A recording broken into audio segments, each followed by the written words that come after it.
Well, here we are, episode 127. And on this episode, the Wrecking 2 is back. Lou Colicchio, Mark Smith from the Music Relish Show. And now the Milk Crates and Turntables permanent co-hosts. I'm promoting them for Christmas. And with that, we will be discussing tonight the year in music of 1975. Good year. Lots of interesting stuff happened. So sit back, relax, break out your Bay City Rollers t-shirt, and enjoy the podcast. We're back after a week off, so everybody's fresh.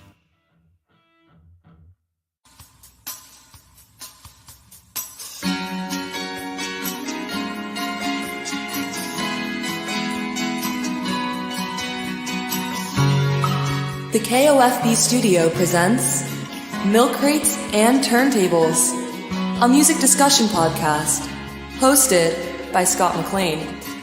Now, let's talk music. Enjoy the show.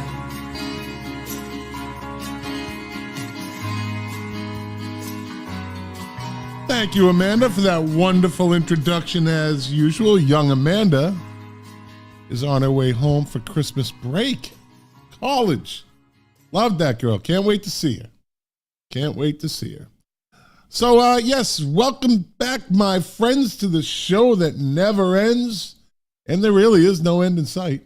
So, let me get rid of this on the screen. Dump that big black box. There you go. And, yes, welcome to the podcast. You know the name. I'm not going to say it. We're streaming live right now over Facebook, YouTube, X. D-Live, Twitter, Twitch, whatever, Twitch. There's a lot of live streams going on right now. And then, of course, after that, I will upload it to the podcast universe. So I think you heard in the intro, I decided to make it official. I'm in a Christmas mood, as you can see my t-shirt. Mark and Lou are permanent co-hosts now. If Jack comes back, he's the guest. He's the guest host. These guys are in. They're locked in. Stone cold lock. Mark Smith and Lou Colicchio, the new co-host. Thank you. Thank you. Yeah. We're humble. I had to make it official. I was counting the episodes that you guys have been on, like when this started. So you were here for the 100th episode, right? Yeah. And so that's 27 episodes, 28 episodes. Then you have, you were probably in, 10, 15 before that, right? Yeah. So, I mean, it's, you guys have been here a lot. So it's like, I might as well just make it official. Yeah. Oh, no more days off, huh? Now the rules change. You need doctor notes. I know. And I'll tell you right now. I'll tell you how the rules have already changed. Lou has COVID. I said, fuck that. You are doing the show, and that's it. Because that's how I rule. That's how I roll. I get it. That's how it goes. We should give him a break. Maybe not a 2-hour marathon. He made me take a nap before. Oh, okay. Look at Lou. Lou's not feeling well. He's in this dark room with a nice little Christmas tree in the background. He's wearing his raspberry beret. Not a beret. Raspberry I don't have a beret. Mark, doesn't it look like a beret? It does from with Right? the low light. Without the light. Actually, he's channeling. You're channeling Michael Stipe there a little bit. It's Jesus. Yeah. Just don't lose your religion. I channel me. Yeah, I had a picture. I actually had a picture of me taking with REM, and that's me in the corner. You know what? I'm actually. Can't put a, don't, I'm don't actually put a, not. Don't put a sick man in the. I'm actually going to give. That was actually a pretty good one.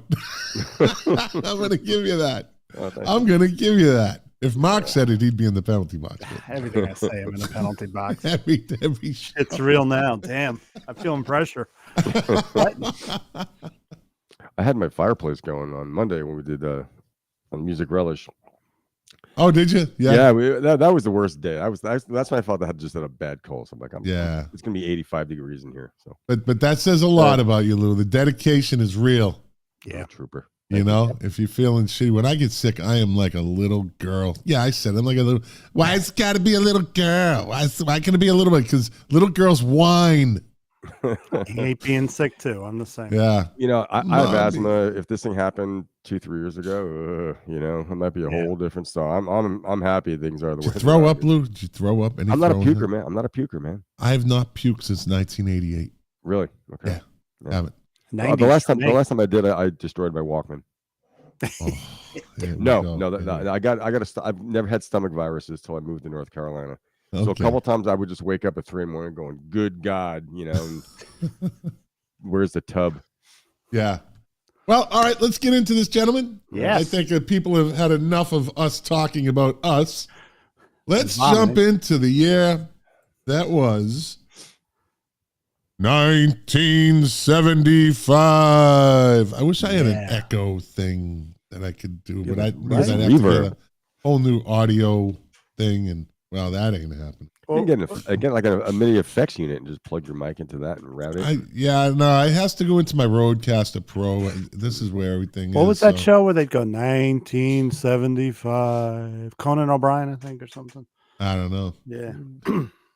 So let's start right off. January 2nd, 1975, U.S. District Court Judge Richard Owen rules that former Beatle John Lennon and his lawyers can have access to Department of Immigration files pertaining to his deportation case. Yeah. January 5th, 1975, The Wiz. Remember that? Remember it was like a big fucking deal. Sure was. Huh? Yeah. TV commercials. Yeah, the new musical version of the classic Wizard of Oz story opens on Broadway's Majestic Theater in New York City. And you know what? I don't remember anybody like complaining about it. I don't remember anybody. You know why? Because they just did it. They didn't make this big. You know, it's like it's the Wiz, and Diana Ross was in it, right? Wasn't she? That's right. Yeah. Right, and Michael Jackson played the Scarecrow. Or was that the movie? Was that the movie version? Because they did do a movie version. There was a movie version, yeah. Yeah, I think that's how Diana Ross and Michael Jackson, and like, well, you can't fucking argue with that. Well, yeah. Even if someone didn't like it. Evidently, both were great. I've seen either, but I saw it. It was good. It was done really well. We got a lot of talent in there too. You know, I heard complaining about it from some upstanding citizens of my church I was forced to go to. Really? Oh, really? Church people are such nice nice a black people, version I of gotta it. tell you. Oh yeah. I remember. I'm young. I'm like 6 years old, but I heard they're talking about like it's evil, you know. But, then again, I was a liberal back then, so maybe I wasn't paying attention. Still At 75, I was just about to turn 12. I turned 14, but in that same year, you were 19. I was.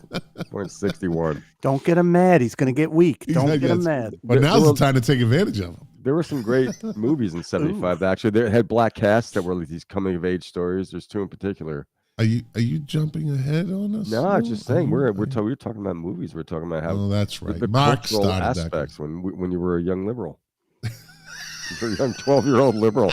Like, hey, you're like a reverse of Michael J. Fox back then. I was a 12-year-old liberal. Me and Lou talked before the show, just so you know. Diary of a 12-year-old liberal. I bled for liberal causes. Lou's not feeling that bad. What were you saying, Mark? I said me and Lou talked before the show. Oh, here we go again. All right, January 6th, approximately 1,000 Led Zeppelin fans waiting for tickets to go on sale for Led Zeppelin's February 4th concert caused an estimated $30,000 in damage. I know people that were there. And to the lobby of the Boston Garden, I know people that were there. Right? The fans reportedly broke chairs and doors and caused other damage to the building. Boston Mayor Kevin White cancels the upcoming show. Yeah, I remember that. They must have been pissed. Canceling the show. Oh, yeah. Well, they acted up. Yeah. They fucked around and found out. Yeah.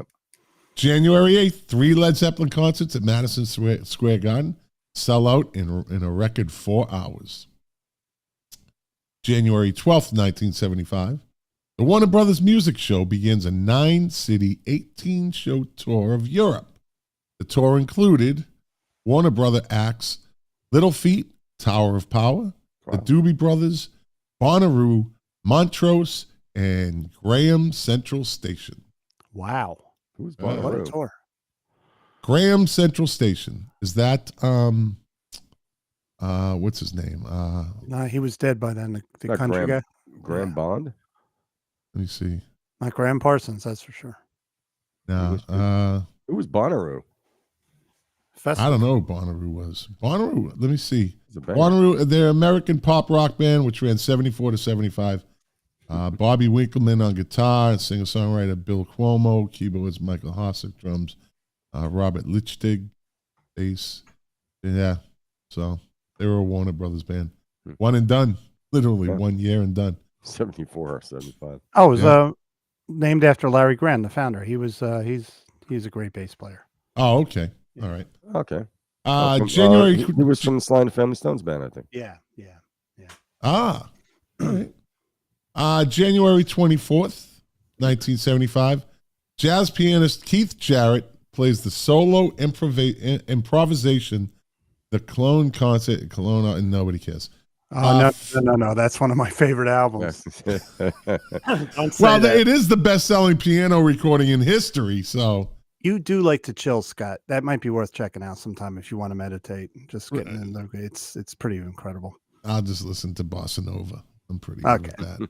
I'm good with that.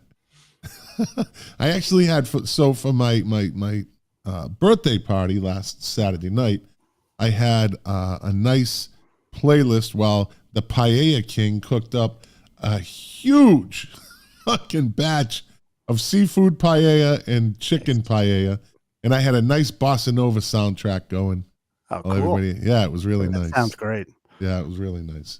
You guys didn't get the invite? I mean, I didn't. No. But I stupidly texted you happy birthday thinking it was your birthday. Well, everybody thought it was. I had it because my birthday is a week before Christmas, and you can't really get people on that weekend. Yeah. I learned that over the years. It's really hard to do that. So I decided to have it a couple weeks early. That makes sense. And or a week and that, 2 weeks early, whatever it is. Let me see. February, according to the spelling, 13th, the film Slade in Flame, starring the members of Slade, premieres at the Metropole Theatre in London. Didn't know there was a movie. I read that and I go, maybe Lou knows something about it because I don't. Was there a plot? Slade? I cannot think. It was like a very loose plot, I'm sure. Was it a haunted amusement park or something? Haunted amusement park, yeah. Was there a phantom involved? Drunk Ace Frehley? Evidently there was flames because it was Slade in Flame. February 21st, John Lennon releases what I call a fucking lazy album, his rock and roll LP featuring his favorite rock songs from the 50s. To promote the album, he conducts a telephone interview with 20 rock station radio stations simultaneously. That's just fucking lazy. Really? I'm not a fan of that record. So I saw an interview and I forget the guy's name, but he was saying that the Beatles didn't really break up because of Yoko. He thinks that, and he was kind of in the know. The Beatles broke up because there was a competition, according to this guy, between John and Paul. Well, and it was all about the A-sides. Now remember, they would put out singles that wouldn't be on albums. Right. Yeah. So, good example is you have what is it? Penny Lane and I think Revolution, right? Penny Lane. Revolution on the other side of Hey Jude, I think. Either one. Maybe it was Hey Jude. Hey Jude gets the A side. Yeah. Chalk went up for Paul. right? And so it kept going. Paul was getting all these A-sides, you know? In the latter end of the Strawberry Fields and Penny Lane gets the A-side. Wasn't it a double A-side? I don't know. According to this guy, it was, and if it was a double A, I don't know. Something had to do with McCartney getting and he got the first A. However, it worked out. And so then he said that, he would talk to Lennon. Lennon's like, and Paul calls me and says he just wrote 10 songs. He goes, now I have to write 10 songs. It was a competition between those two. Yeah, Yoko didn't help, but this was this guy's theory. If he wasn't married, I think they would have broken up. Yeah, the two of them were just on such a diversion, two different courses. It wouldn't have worked. Yeah. Too much talent in one room. If you look at the period when their manager died, that's when Paul kind of took over. Yeah. But I mean, but some of those A-sides is kind of hard to deny. I mean, you think about what on the radio, if it's Penny Lane, Strawberry Fields. Penny Lane is a much more up-tempo pop song. Strawberry Fields is great. It's an amazing song. It's just a little different. Yeah. So it's that kind of thing. I mean, I think Lennon wanted out at that point anyway. Maybe Yoko made it easier. I think Paul was probably wearing him down because Paul was he was a writing machine. Well, he was, but that's what I watched Get Back Again, and I was getting irritated watching Lennon during this thing. Really? I haven't watched it yet. So. I don't want to give away too much, but I mean, Paul was at a creative peak, and what's he going to do? Not be at his creative peak? He was still in the Beatles. Is it on Disney Plus? It's on Disney, yeah. No, I won't. I canceled Disney Plus. God, here we go again. Hashtag cancel Disney Plus, people. Nope. Cancel I subscribe, Disney and I'm proud of it. You also subscribe to Rolling Stone magazine. Oh, I got the new issue. How does it feel? I fucking knew it was coming. As soon as I said it, I go, yeah. DJ Khaled is on the cover this month. Who's that? DJ Khaled. Oh, yeah, DJ Khaled. DJ Khaled. I'm from Jersey. I can't pronounce the name. Yeah. All right, here we go. March 1st. 1975, 17th Annual Grammy Awards. I always like this part. Presented in New York, hosted by Andy Williams. Stevie Wonder's Fulfilling This First finale wins Album of the Year. Olivia Newton-John's I Honestly Love You wins Record of the Year. That was pretty good. Record here. See, now I can do an Olivia Newton-John imitation. I'm just building my repertoire. Sure you can. Yeah, I can. Sounded just like her. And Barbra Streisand's, this fucking song, The Way We Were, monster. Song of the Year. That was a monster song. That was huge. That's still a great song. It's still a great song. It is. What movie was it from? A Star is Born? Yeah. Wasn't the movie The Way We Were? Oh, wait a minute. Yeah. That's the Ryan O'Neal movie. No, you're right. You're right. Yeah, thought so. I don't know why you tricked me. You put some COVID voodoo on me for a second there. It fogs the mind. Marvin Hamlish wins Best New Artist. March 2nd, 1975, Los Angeles police make a routine traffic stop that turns out to be Paul McCartney and his wife, Linda. Linda is arrested. She took the hit for this one. She's arrested for having 170 to 225 grams. That's a big differential. I was in law enforcement for 32 years. That's a big differential. Who's operating the scale? Anywhere between 170 to 220. What are you guessing? 6 to 8 ounces. What do you mean? Like, it's not 6 to 6 1/4 ounces. It's maybe 6 to 6 1/2. No, it's 6 to 8 ounces. We don't know. We're just going to guess. For the LAPD, it doesn't matter. Yeah. She had it in her pocketbook. She took the hit for Paul. You know that. Yeah. It was weed, though, right? A good wife. But back then, weed was. And that's what he got caught with, right? Yeah. It was weed. Weed. Well, well, he's got a history of that. He got locked up in Japan. Yeah. Yeah. March 21st, 1975, Alice Cooper, now a solo artist, begins this is a great album, Welcome to My Nightmare Tour in Kalamazoo, Michigan. That was his last good album, by the way. The elaborate show is among the largest stage spectacles of the decade. That's what he was known for. Yep. You know, him and Kiss, those big stage shows. And then Styx came along. Welcome to the Grand Illusion. Nah, that wasn't 75. They did they came along later. And don't make fun of that album. Pay attention. The Tubes. Don't make me demote you to part-time again. I have that now. I'm going to be lower than the drummer. Another reason I promoed you guys, so I can hold it over your head. You know, when you're younger, you get a job and you're like, did I really want this job? This guy's a real ass kicker. Is this like a dishwasher's job? Because I had a few of those. Yeah. I want to be in sales. Then start selling the podcast. I tell people. I know. March 22nd, 1975, the Eurovision Song Contest, and nobody cared. March 23rd, 1975. You know, I could skip right over that, but I have to say that. Yeah. It's become part of the thing now. It's tradition, yeah. March 23rd, 1975, promoter Bill Graham stages the SNACK, SNACK, Students Need Athletics, Culture, and Kicks charity concert at Kezar Stadium in San Francisco, California, to benefit the city's educational system. They can use it today.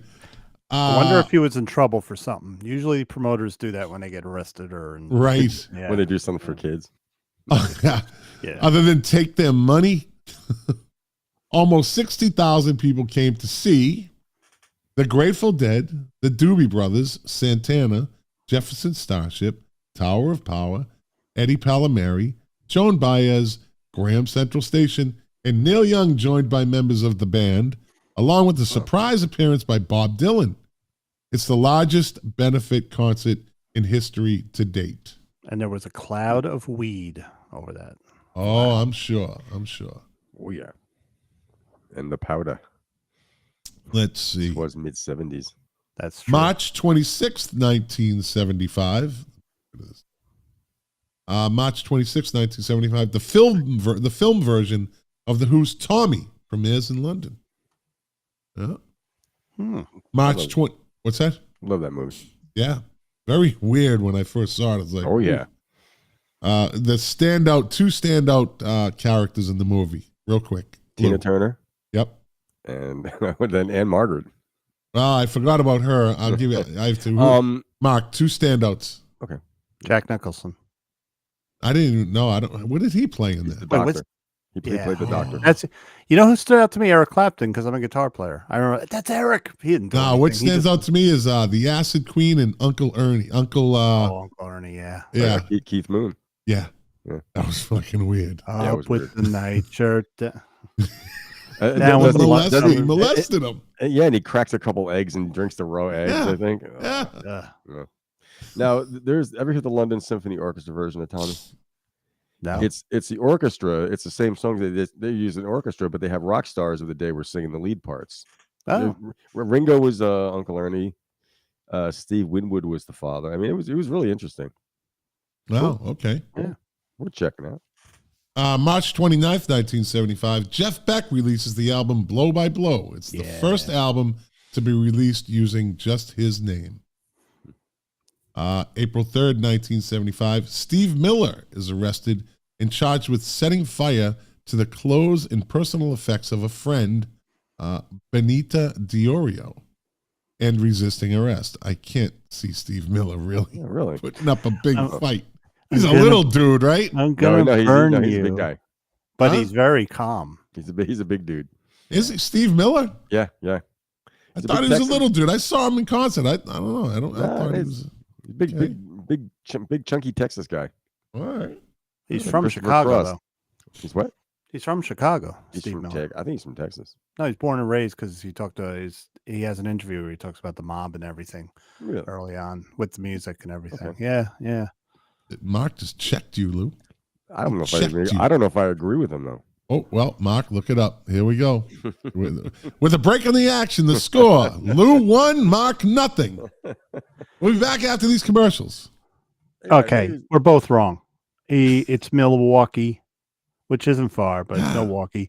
In 1950, they relocated to Dallas, but he grew up in And he had a big connection. His dad would have Les Paul over to the house, and Right. Les Paul is when he was a kid, but that was all in Milwaukee. Do you have his height and weight there by chance? 6'4" and 200. No, that's me. That's you. That's you. You're not Steve Miller. He does look big because I'm looking at a picture of him holding a Strat, and that's a good sign of someone small. If you see Richie Blackmore with a Strat, the Strat looks humongous on him because he's tiny. And I'm looking at him here. He looks like me with a Strat. He's like enveloping. Oh, okay. All right. Big dude. Let's see. On April 3rd, April 7th, Richie Blackmore plays a final show with Deep Purple in Paris before quitting to form his own group, Rainbow. He went on to invest in spandex pants. And wigs. And wizard hats. Wigs and wizard hats. He went Seriously, did you ever look at Purple? Jethro Tull was known to frequent that store. That's right. You see pictures of Blackmore in 73. He was going bald. And all of a sudden, when Rainbow was formed, he had this flowing head. Perry brought it out. I didn't even look at that. He's like, he's got a wig. And I'm like, no. Oh, shit. And I said, yeah, look at all the pictures. I'm like, his hair just got bigger. And that goes as well. Neil Schoen, you saw, he was going bald in the 80s, and all of a sudden he's got this full head of hair. Yeah. That's a hair club for men shit going on right there. I'm not just a client, I'm the president. I'm the guitar player. We got to have hair. What can I say? April 17th, Cambodia singer-songwriter Sin Siamouth and his pregnant wife are among millions forced out of Phnom Penh by the Khmer Rouge. Khmer Rouge. April 18th, Alice Cooper's first television special, Welcome to My Nightmare. I saw that. The making of a record album airs. April 24th. Well, that's when TV was TV, and there was only 3 channels, and everybody got around the TV, and it was an event. Especially this time of year with Christmas specials. It was an event. Yeah, an event. But and you didn't care that hour-long special was only 40 minutes. Didn't mind 20 minutes of commercials. Yeah. April 24th, 1975. Pete Ham, founder of the group Badfinger, is found hanged in his London garage. His death is ruled as suicide. That's a bad luck band right there. Yep. That manager fucked them over good. Yeah. He locked them in for life. Like none of those guys could do anything. Right. Without him getting paid. That scumbag. And then that scumbag tried to cash in on this dude's fucking life insurance. That's scummy. That's terrible. Yeah. And they were on Apple too. They were on Apple, Apple had problems as well. But he said McCartney liked them. He wrote one of their first hit. Day After Day, yeah. No, if you want it. If you want it, yeah, he wrote that. Sure. But they were on their way, and then this manager, I don't know, he put the kibosh and all that. Sign on the dotted line. I wonder how he felt later years. He caused 2 People guys like that to commit don't suicide. Care. Yeah. People like that don't care. Right. He'll say, I didn't do it. They did it themselves. They couldn't handle the business. But Karma is a motherfucker. I'm sure it came back and got him one way or another. Mm-hmm. April 28th, Tom Schneider interviews John Lennon on the Tomorrow Show. He was a good interviewer. He was. When Dan Aykroyd would do him, I said it. I said it. That's how he laughed. See, I just added that to my repertoire. Look at me building my resume, as my father would say. And that's an obscure one, too. Yeah, right. He had Blue Oyster Cult on his show. He had a lot of people in that show. Yeah. You know what my memories of that show are? What? My father would turn the heat down to save money at night. The house would be icy cold. And so if I felt an icy cold house, I knew I was up late, which made me feel cool. And if I made it to that show, I was like, I'm up at 2:00 in the morning. And I was like 8 years old, but it was cool. Yeah. You felt like a badass. Yeah. Mm-hmm. Yeah. I think it was after the Tonight Show, right? Yeah. Yeah. Tonight, tomorrow.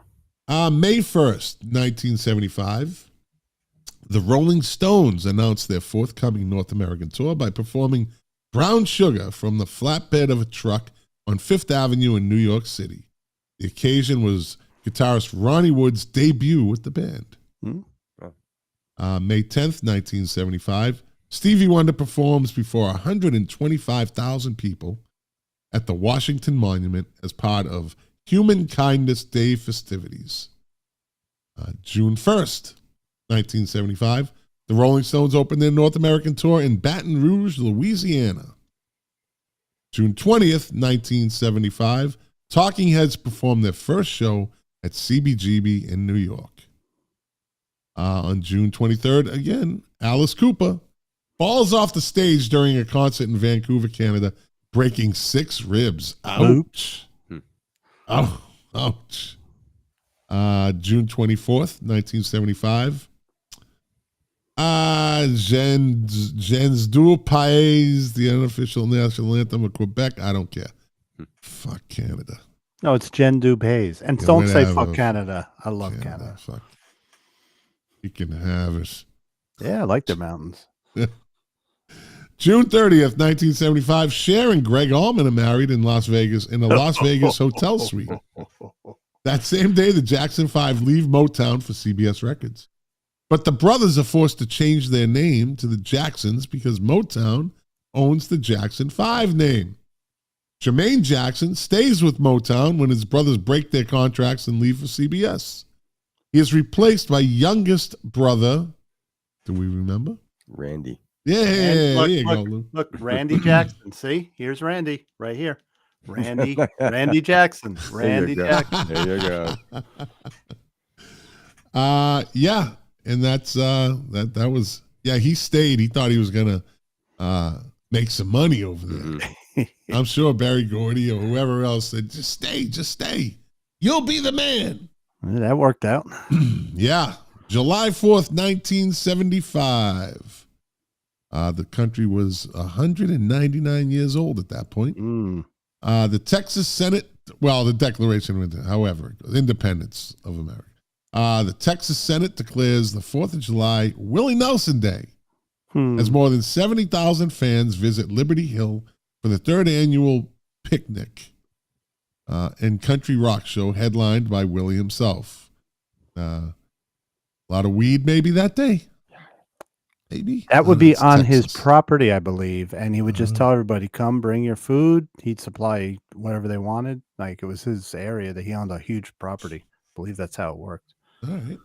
Sounds cool. If you hold 70,000 people, that's a big property. It was a huge, everything in Texas is big. That's a typical backyard, Yeah.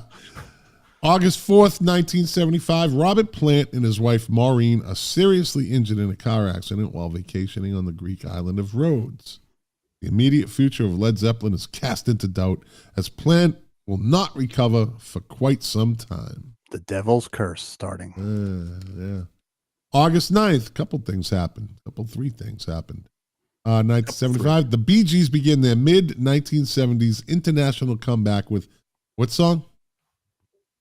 75. Jive Talking. Talking. Yep. Which song. reaches number 1 and goes platinum with sales over $1 million. Let me see. Renato Corazon's comeback concert after 15-year retirement, blah, blah. I don't know. Probably some opera singer. The first Rock Music Awards produced by Don Kirshner are held in Los Angeles, co-hosted by Elton John and Diana Ross. John wins outstanding. The fix was in. John wins outstanding rock personality of the year. The fix was in. The Who's film Tommy wins rock movie of the year because there was so many of them. Yeah. There was so many rock movies in 75. They had a competition. Okay, listen, Scott, you caught Lou because I just looked up Renato Corsoni. It says Renato Corsone was an Italian musician. That's all it says about him. But there was a picture of him. You didn't know an Italian musician, Lou? I did. Oh, see? He's sick. He's sick. I'm out of it. I'm out of it, dude. I'm out of it. August 18th, 1975, Elvis Presley opens his Las Vegas engagement, which ends on the 20th, and performs the second to last rendition of his 1969 record, Suspicious Minds, my favorite Elvis song. Yeah, great song. He also performed the 1970 hit The Wonder of You for the final time that year and for the final time in Vegas. August 23rd, 1975, Peter Gabriel leaves Genesis. The best thing that ever happened to them. And him. I'm serious. And him. Yeah. Sometimes that shit works out.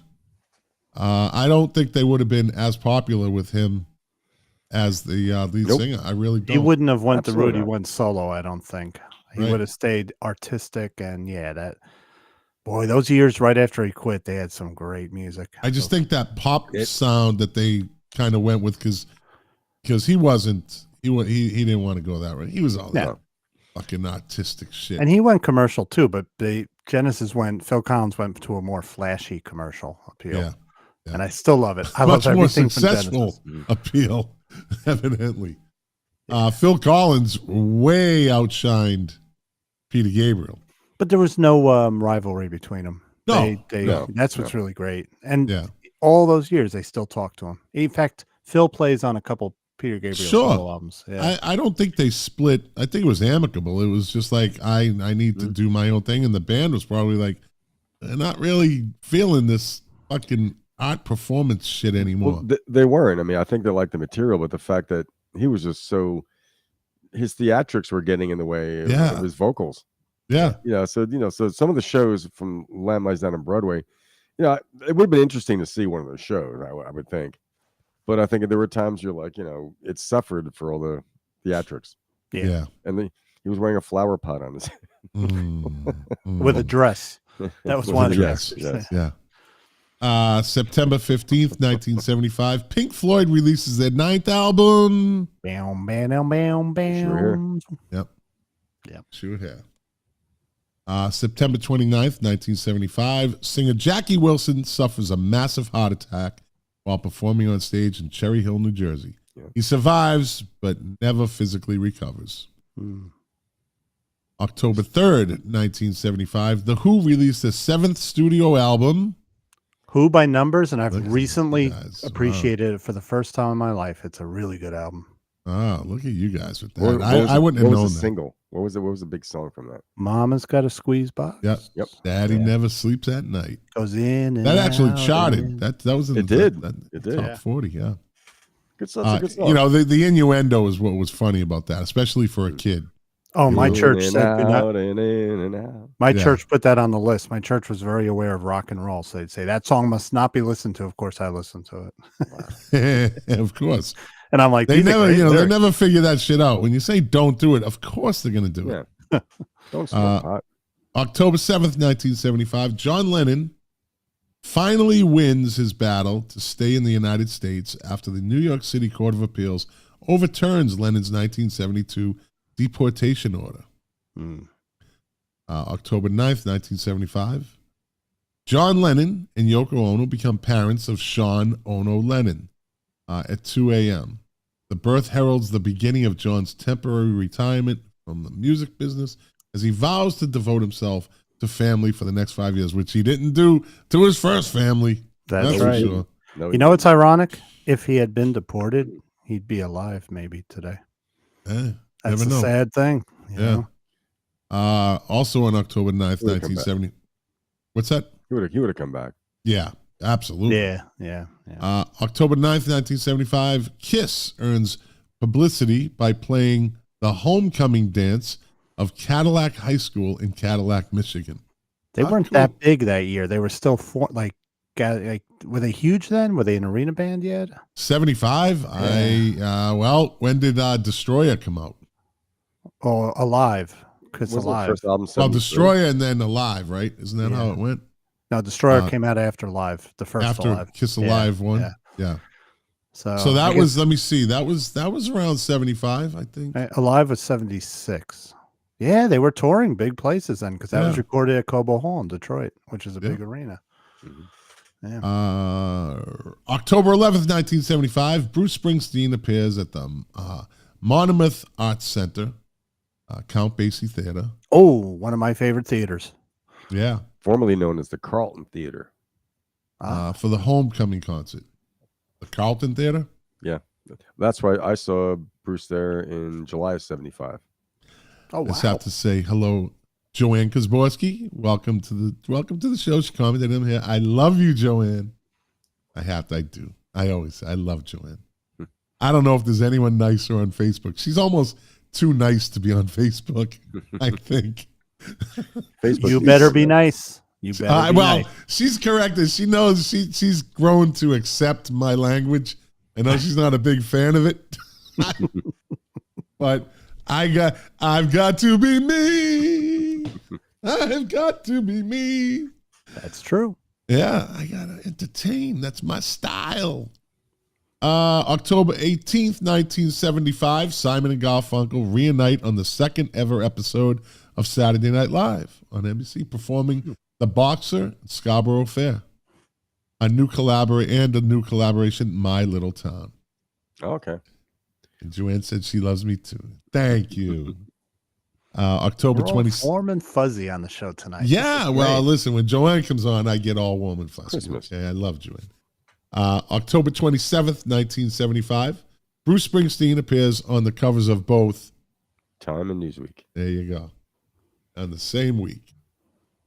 October 30th, 1975, Bob Dylan's Rolling Thunder Review tour begins with a concert at Memorial Hall in Plymouth, Massachusetts. My favorite era of his, that time.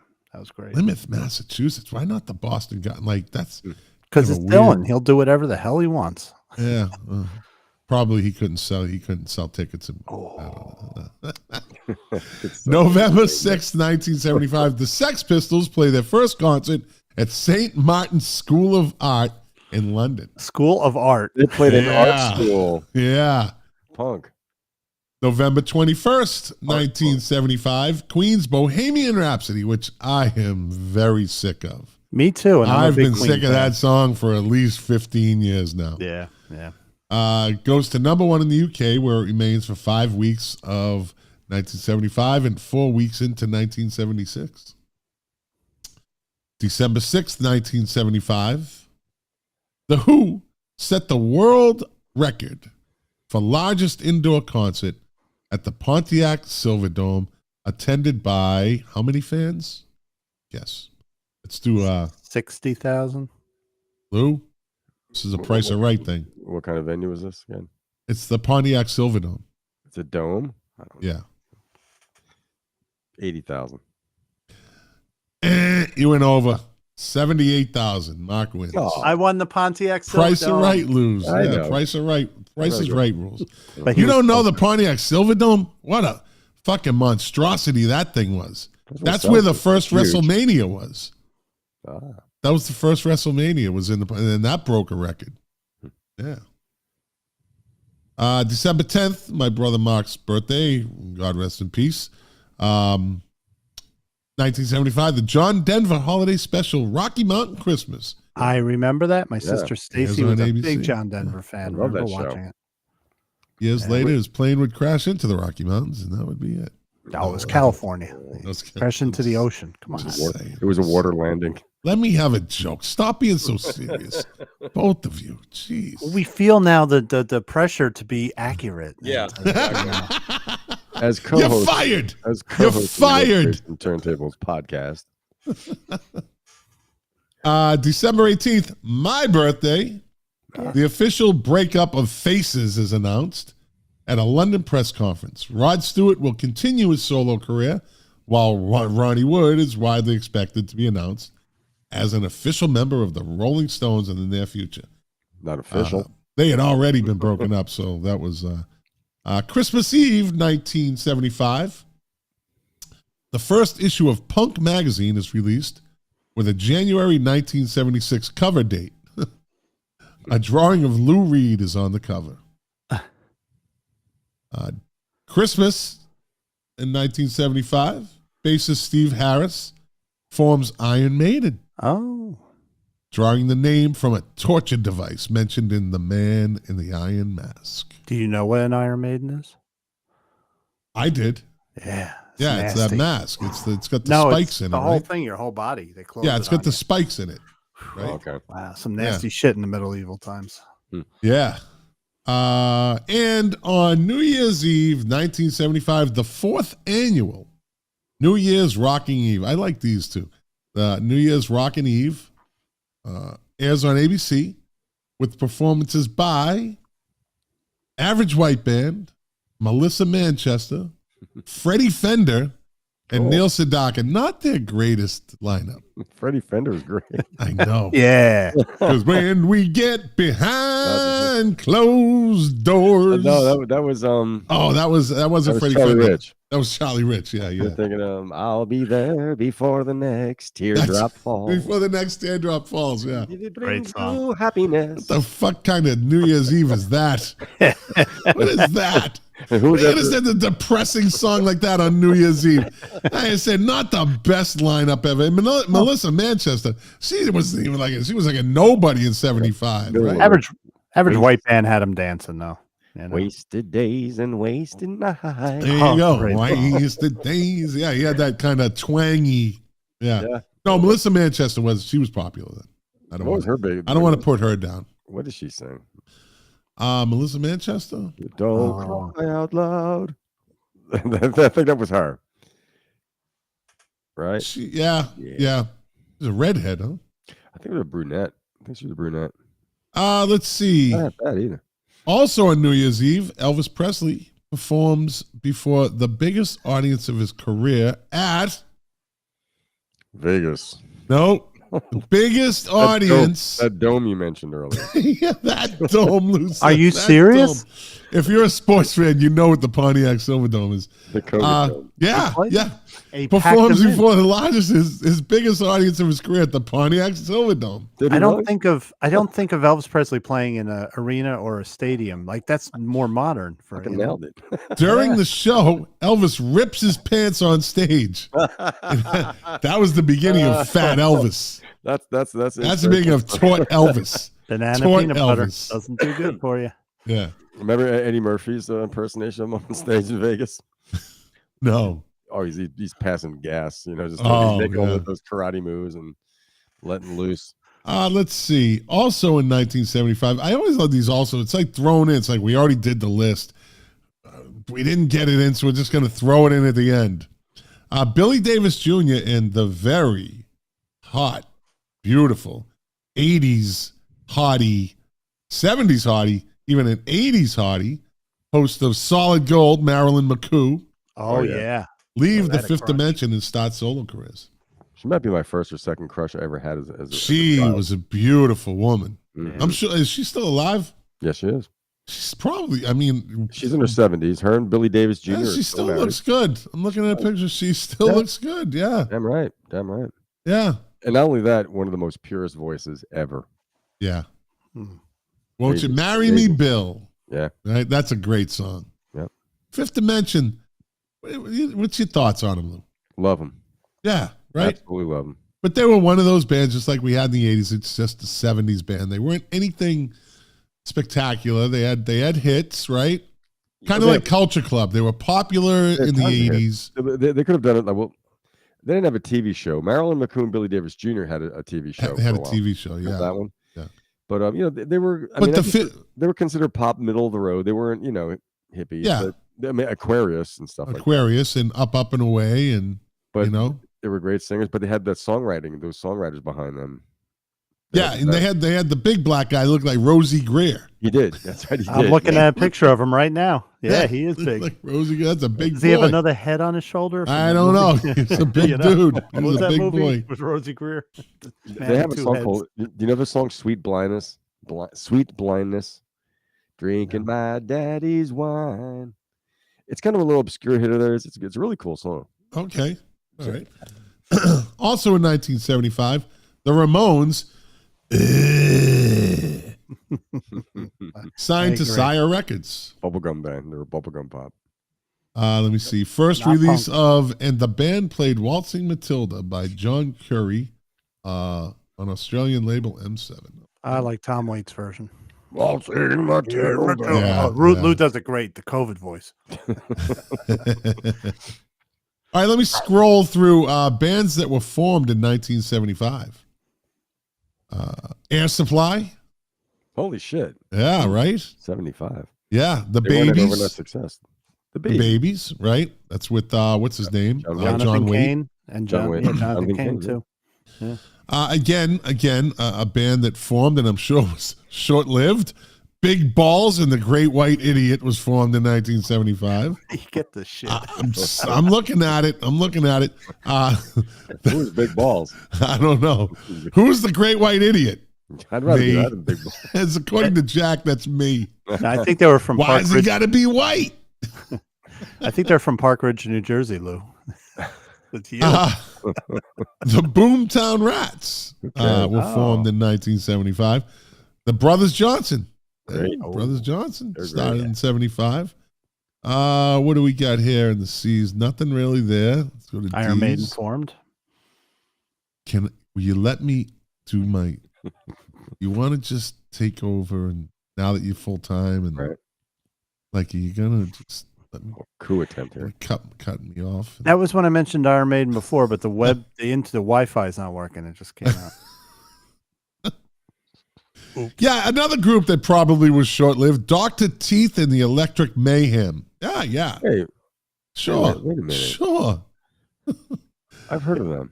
Oh, have you? No, you haven't.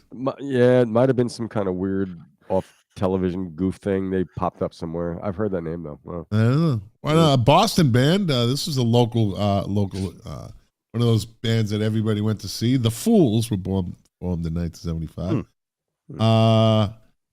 What else do we have? Who was born in 1975? The Heartbreakers, but not Tom Petty and the Heartbreakers. Johnny Thunders from the New York Dolls. Yeah. The Heartbreakers. Iron Maiden. Happy now, Mark? Anything? Yeah, I'm not Are saying. you happy now? Hey, Mark, you'll like this one. The Jerry Garcia Band was formed in 1975. Really? I thought They you were were. playing with doing that earlier. Wow. Oh, that's when Yeah. they split up temporarily. Yeah. Crocus, who I saw my back God. up Def Leppard at the Cape Cod Coliseum when Def Leppard first broke big in the States. Crocus. 75? Yeah, they were Wow. formed in 75. They're still Yeah. together. Jesus. They're Swiss. I'm sure that can't be the same incarnation. It's probably just like the guitar tech is the Yeah. guy that's left over. He carries on the name. hopefully the singer is because he looked like Eugene Levy. Yeah. Yes. You're sporting a Swiss afro. He did have that weird, that weird kind of afro hair. The Little River Band was formed in 1975. Yeah. What do we have? Miami Sound Machine Yeah. formed in 1975, which works right into the beginning of the 80s. Okay, so they sharpened their teeth out there and Get some clubs. yeah. And Flirting with Disaster. Danny Joe Molly Hatchet. Brown. Yeah, Yeah. Molly Hatchet. Maybe my least favorite Southern rock band of all time. Molly Hatchet. I never liked it.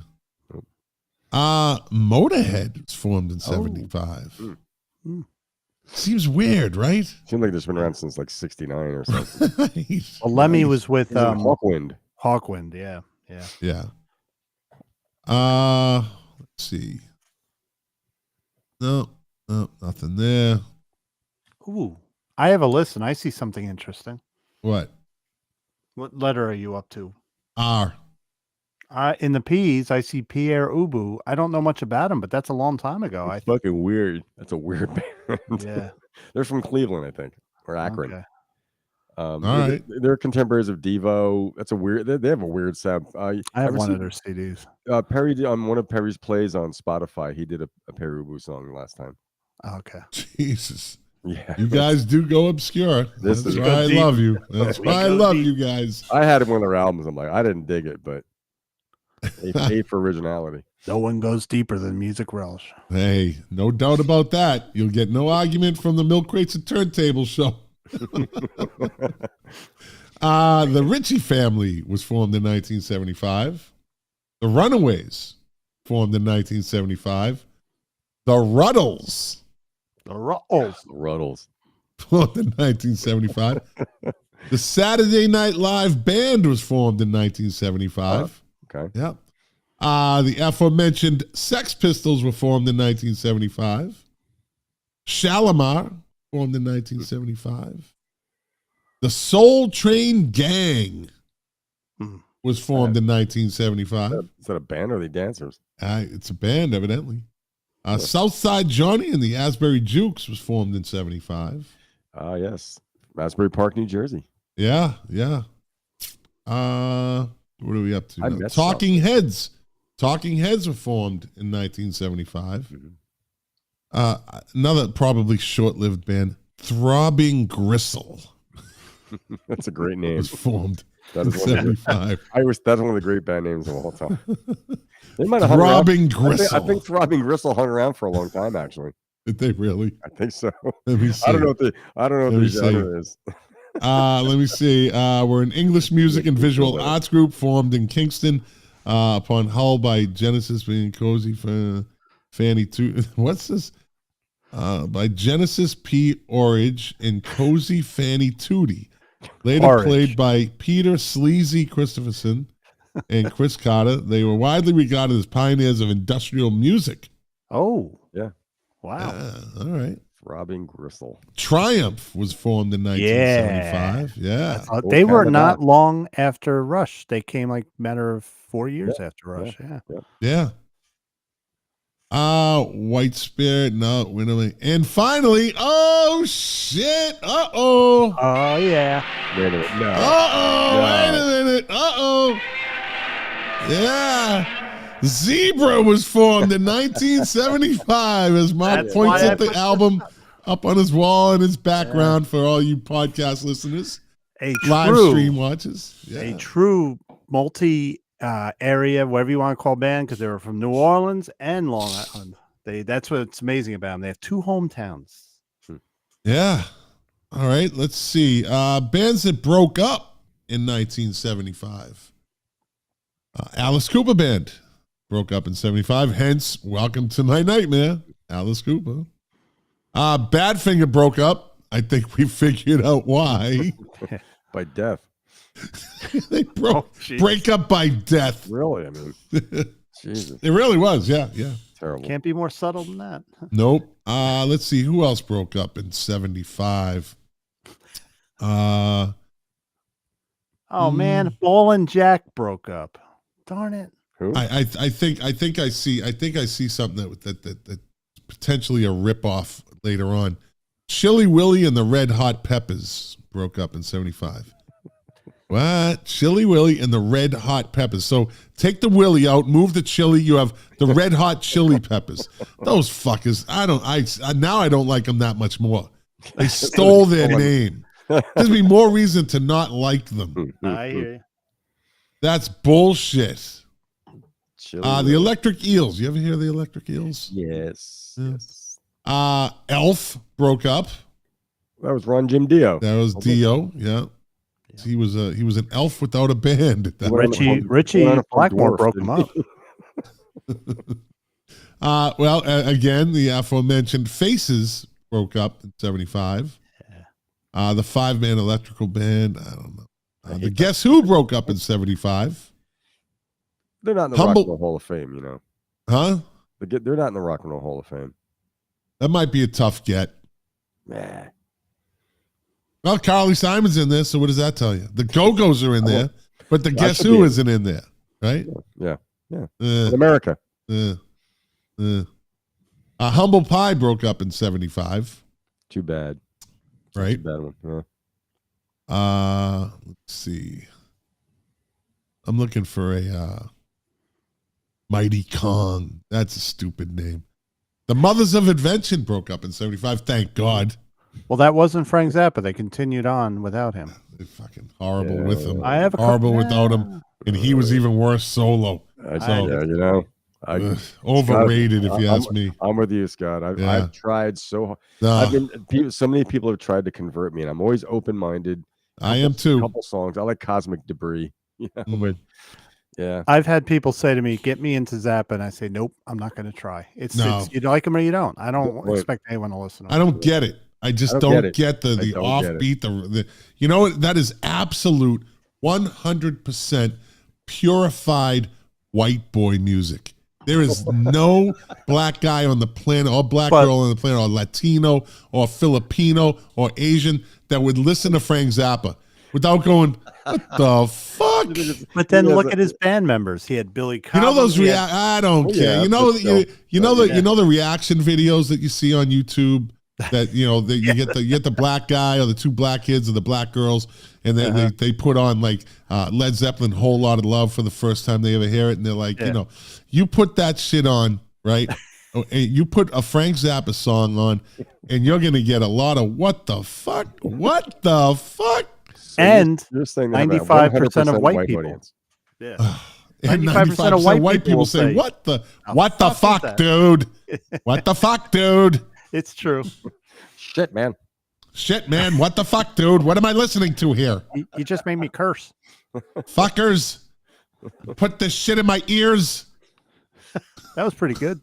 I like that. I'm a white guy. That was a good white guy. I'm a white guy. You fuckers. God damn it. God damn you. Let me see. Who else broke up in 75? Raspberries. The Raspberries broke up in 75. Okay, wait. Marie Martin just coming. Since I was just listening to car radio and Band on the Run lyrics running through my mind, can we incorporate 1975 Grammy albums of the year? We might be able to pull that off. Let's see. Once I get done with this, we'll go off. Well, it's not really a script, but so the Raspberries broke up, right? They sang "Go All the Way," right? Yeah. Yep. Great riff. Oh yeah. Great riff. Great song actually. They never caught on. Steelers Wheel broke up in 75. Poor Jerry Rafferty. And I always give the last group in the list. Wizard broke up in 75. English rock band formed by Roy Wood. That's Ron's untalented brother. Now you know who Roy Wood is. Yeah. Co-founder of VLO. Yep. Yeah. Left him. The Guinness Book of World Record. Guinness Book of 500 numbers, one hit states, whatever the fuck that was. I don't know.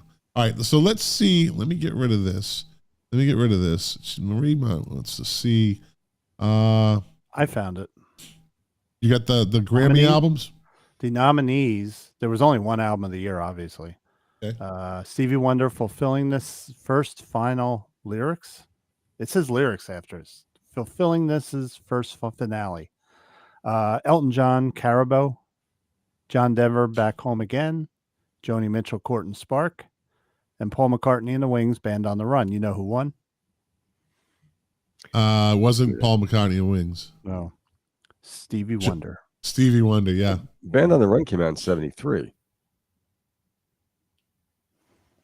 Yeah, well, it was a nominee in 75. Was it re-released? Interesting. I have a Wings album on my listing of 70 albums in 75 here. Venus and Mars came out in 75. Yeah. All right. It was nominated that year, though. Yeah. Huh. See, yes, 73. Yeah. It says. Where's our bot? I think Marie is lobbying to try to come on the show one day. Yeah. Should we have a girl in the club? Sure. Would we want a girl? You seem really cool with her. You seem really cool. Isn't this the He-Man Woman Haters Club, though? Isn't this the no girls allowed? A loser. I don't hate anybody. I'm just. She bring cooties to the club. Is this like when Stevie Nicks tried to force her way into the Heartbreakers? Tom Petty had to say, maybe we'll bring her on, and if she wants to do a live stream, maybe I'll bring her on. She's into it. She'd be like Carol Kay in the Wrecking Crew. Listen, Alfalfa, we're the He-Man Womanators Club. We don't let no girls in here. Can we still swear and stuff like that? We might bring her in just so she can sit in and just make comments. I think it would be great. Yeah.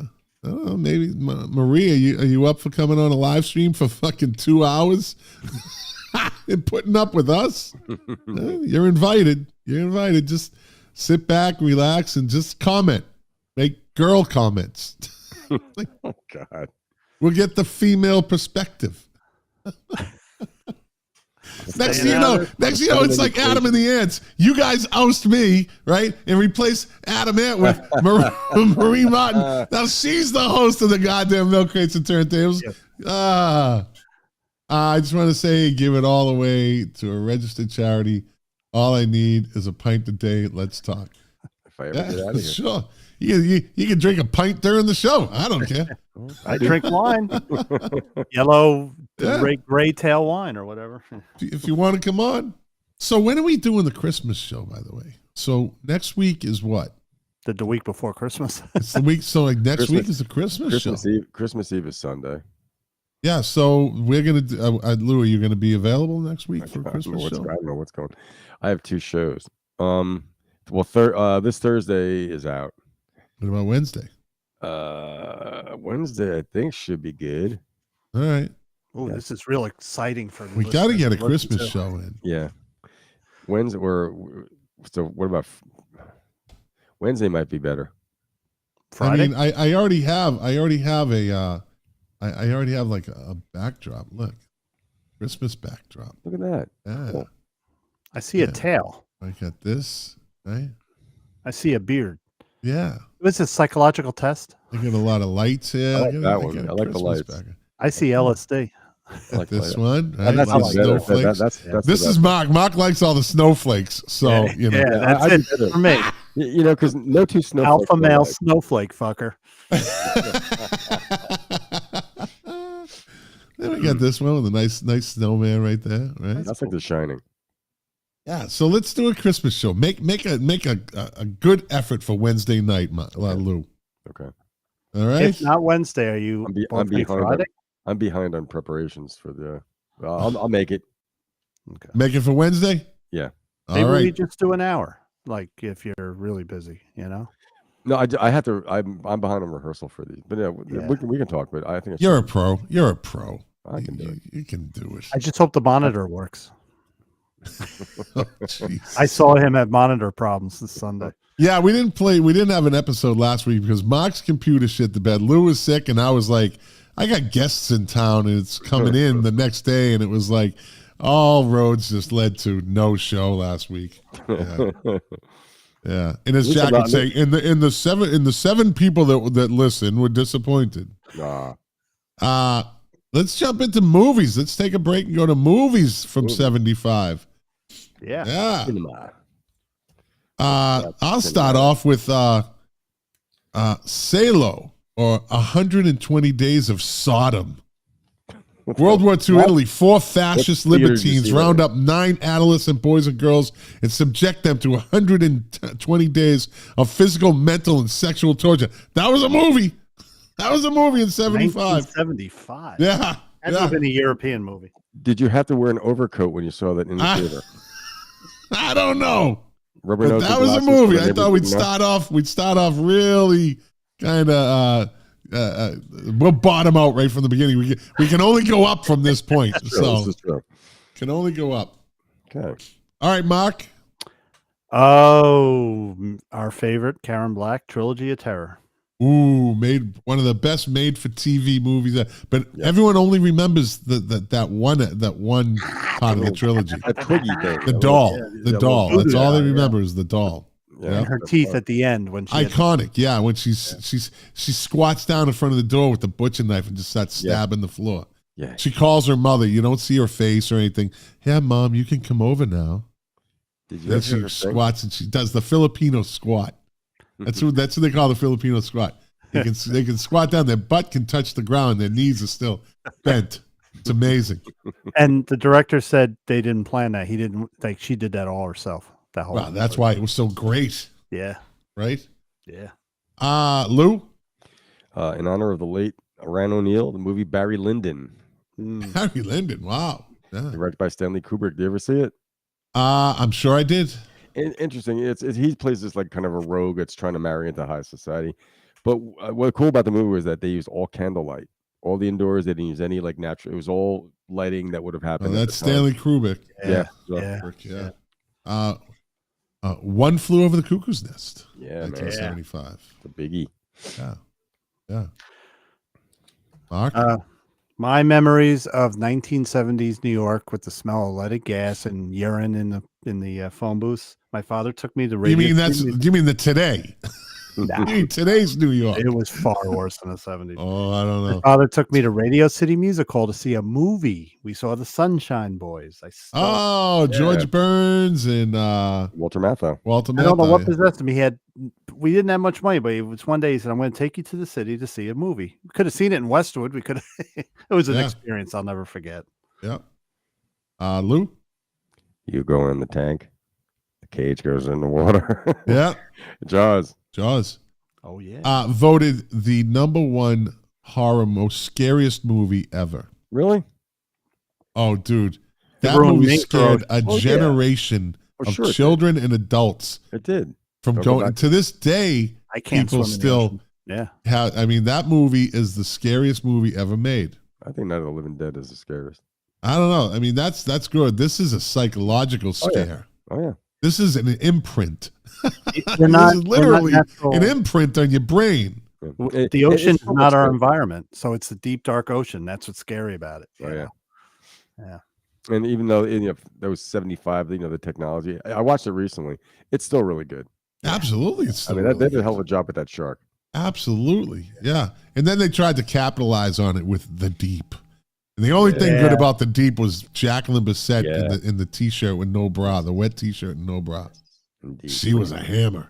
Yeah, she was. Jacqueline Bisset was a hammer. Do you remember Orca? That was another one. Yeah, that was another one. Yeah, with Richard Harris, right? Yeah. Yeah. But that also spawned a landlocked one called Grizzly. Oh, good. Landlocked. Look at Lou using landlocked. Probably one of the funniest movies ever made. Monty Python and the Holy Grail. It's just a flesh wound. It's just a flesh wound, right? That's one of those epic. The fucking dude. It was what's his name? Who's the guy that did all the cartoons? For Monty Python. Terry Gilliam. Yeah. Terry Gilliam with the fucking coconuts. Then you had to do this. I just thought that was the funniest fucking thing. And then John Cleese, running like he's on a horse. Brilliant. Fucking brilliant. Yeah. Shit that the woke crowd will never let happen today. Oh, no. I'm woke. Thing would get canceled. It. Yeah, right. Well, you like it, but Mark? Corny. Devil's Reign. Remember that with Ernest Borgnine? Yes. Ernest Borgnine. They all melted. He was good in his role. He looked good as a Satanist. Yeah. Devil's Reign. He's an Oscar winner, best actor, Oscar winner. Wasn't that one of those movies? I believe so. You had Mark of the Devil, right? That came out. And I don't think that was 75. It might have been a year earlier or whatever. But Mark of the Devil was one of those barf bag. They gave out barf bags at the front door. And the big scene was when they ripped the guy's tongue out of his mouth, right? Yeah. And then the Devil's Reign comes along. And, there was some crazy hype to that one, too. Satanic movies were huge in the 70s. There was this thing about The Omen, all of them, What about all the Devil's Triangles movies that came out? There was a bunch. There was like TV. There was a few Devil's Triangles because that was a thing, right? Yeah. The Devil's Triangle. Let's see. Poltergeist, was that 75? No, it was 80s. Yeah. What did you say, Lou? That's late 70s, early 80s, I think. No, what was did you give a movie? No. Was it my turn? Yeah. Dog Day Afternoon. Yeah. Classic. Yep. Based on a true story. Yes. John Cazale again. Yeah. Right? Was that his name? No, was it John Cazale? Yeah. John Cazale, yeah. Yep. Every movie he was in, great Best movie. Picture. Great movie, yeah. Great Deer actor. Hunter. Deer Hunter, Great right? actor, He was in it? Yeah. Oh, yeah. That was his last movie. Yep. Yeah, he died young. Movie that started off as an absolute flop, but became an absolute, probably the #1 cult movie of all time. Rocky Horror Picture Show. Yeah. Was released as a real, they thought it had theatrical release, and it's fucking bomb. Mm-hmm. Absolute bomb. And then someone played it at a midnight movie somewhere, probably like New Jersey. I actually saw it in New Jersey. I saw it in New Jersey. You were in Jersey? Theater. I went to New Jersey to visit this girl that I went to school with, right? Went to college with. What town? And we went in there. It was another girl and myself and her and maybe one of her friends. And we went into this theater, and I was fucking absolutely out of my mind, drunk, right?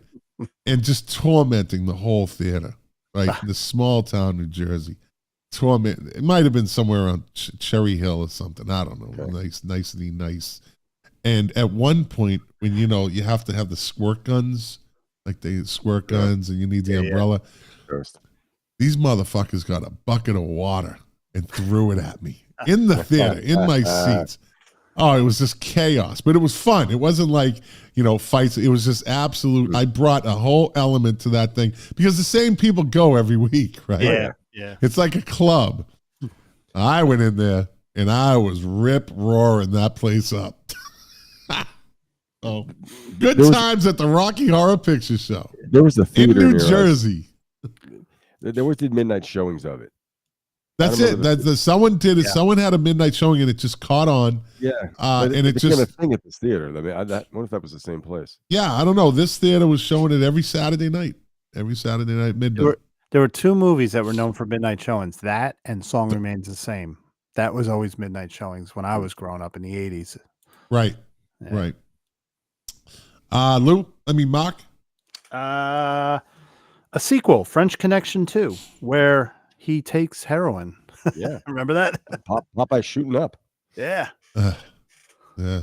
I that's one of those movies I just kind of Really? I loved him. So Marie Martin said she went to see it at 441 in Hollywood Boulevard. Oh shit, that was where I used to live in Hollywood. Yeah. You used to live in Hollywood? I used to live in Hollywood, Florida. Yeah. Oh, I think. Okay. California. Yeah. Okay. Yeah. Lou? Liz Tomania. Yeah. Roger Daltrey. It was directed by Ken Russell that directed Tommy. It's a kind of a rock and roll take on the classical composer Franz Liszt. And Rick Wakeman composed the music. What's that? Yeah. Rick Wakeman was the composer. And the music. Yeah. The Eiger Sanction. Yes. Yeah. Mark? The Apple Dumpling Gang. Andy. Don Knotts. Don Knotts, yeah. Yeah. Was Don Knotts was in that, right? Yeah. Yeah. Lou? The Man Who Would Be King. Oh, okay. All right. 3 Days of the Condor. Yes. Oh. Yeah.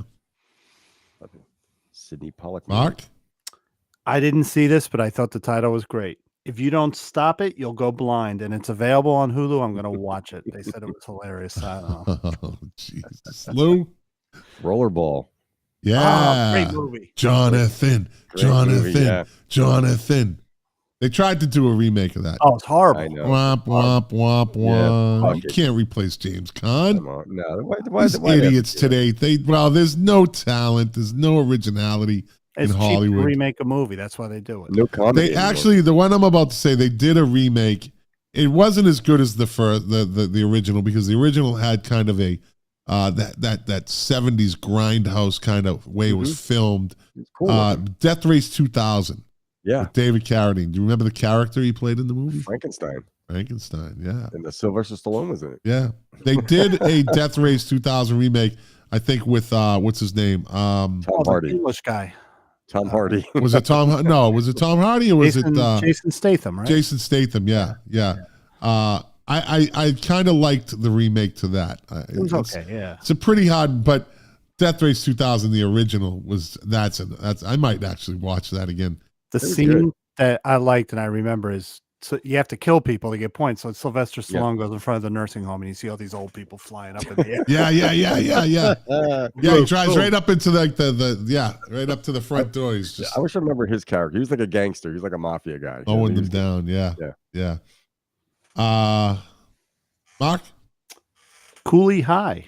Damn, Cooley High. Yeah. All right. Who was in Cooley High? SNL cast member. Who? Eric Morris. Oh, okay. I remember seeing it. I don't remember who's in it. I remember watching it. You used to see it on late night, Sunday night television. But Glenn Thurman, Lawrence Hilton Jacobs, he was Washington in Welcome Back, Kotter. It was a coming story, like they were like upper Harlem high school kids. Good movie though. Lou? I got one in of a similar vein. Cornbread Earl and Me. Lawrence Fishburne's first movie. Another coming of age story. Urban kids. So this movie is an absolute. I might have to watch this one. Russ Meyer's Super Vixens. Russ Myers, for those that don't know who Russ Myers is, the king of the gigantic boobs movies. Every girl, he had an obsession with large breasts, and Super Vixens is an absolute Russ Meyer. I was just watching the preview as you guys are talking. I'm like, hoo. Yeah, there's no lacking in that one. It's rated X though, but for back then, no one under 17 admitted. Wow. I just think there was just too much breastises. It was good. Yeah. Super Vixens. Hey now. Mark? Hard Times, James Coburn and Charles Bronson. Oh, yeah. Walter Hill. That was a good one. Great Walter Hill. Yeah. That's a good one. Yeah. Lou? The Yakuza. Another Sidney Pollack movie. Robert Mitchum, one of his last big starring roles. And Ken Takakura. Apparently, it's gotten some cult classics. It did get rated well when it first came out. Nobody saw it. But he plays a detective going over to Japan to deal with the Japanese gangsters. But it sounds Robert like Mitchum is such an underrated actor. Yeah. Hollywood bad boy. Bizarre though. He could play some crazy parts. What was the Cape Fear. Cape Fear. Yeah, he's cold, man. That was fucking he was crazy in that one. That's a movie that I think both are really, really good. Yeah. De Niro did a good job at it too. Yeah, but and he was in the remake. The way it was filmed though, Cape Fear, with Robert Mitchum was just really creepy. Yeah. Black and white, right? Yeah. Yep. Yeah. So this movie was released in 1975, but had a rebirth in the early 1980s, and it was Don Johnson's first movie, A Boy and His Dog. Yeah. Right. About a guy in a post-apocalyptic world where dogs can smell females. And he had a dog, and the dog talked. And have you ever seen it, Mark? No. And then at one point he gets brought down. He gets. I won't tell you. You got to see it. But he finds it takes a twist. There's a twist in the plot, and it's pretty. But it's really kind of a interesting movie. But because of Miami Vice and Don Johnson, and they were like, oh, let's re-release this. So it kind of came out again and had a resurgence. Did you know Don Johnson wrote a couple songs with the Allman Brothers? He was more before acting. He was really into music. He's credited on a couple albums. Yeah. Okay. Did he write his solo hit "Heartbeat"? I don't know. Remember the album he put out when Miami Vice came out? All right, Mark, give me a movie. Terror of Mechagodzilla. That was the first Godzilla movie I actually saw in a theater. I went to the Westwood Pascack Theater and watched it. Have you seen? I had my wife watch Shin Godzilla. I watched it again with her. Have you watched Shin Godzilla yet? Is that recent? No, Shin Godzilla came out in 2016. Probably the best Godzilla movie ever made. I'm writing it down. Shin Godzilla. It might be another name, but you'll know it by the cover. Okay. Or the thing. But now I'm going to go see it this weekend. It's Godzilla -1. It's supposed to be close to Shin Godzilla as far as quality. Some say it's the best Godzilla movie made, or it's the best Godzilla movie made since Shin Godzilla. Okay. Yeah. I haven't seen any of them. Toho does not fuck around when it comes to Godzilla. No. And they will never release that property. No one will ever get it out of their hands. Yeah. Godzilla is timeless. That's my favorite, by the way. Godzilla's my favorite. I love Kong, but Godzilla's my guy. They made so many movies, and aside from the one where the kid dreamed the whole movie, that one was a letdown. But all the others I loved, Yeah. Lou? The Happy Hooker. Yeah. Lynn Redgrave. Remember that book? I do remember the book. I don't think I read it, but I remember it was a book. It was like a 70s household book. Yeah. I don't even know what it was about. It was Really happy. Nashville. Yeah. Nashville came out in 75. That was a good movie. Mark? Adios, Amigos with Richard Pryor and Fred Williamson. Fred the Hammer Williamson. Fred the Hammer. That's right. That was a good movie. Yeah, they're right. All right, let's do another round and then we'll move on. After Lou.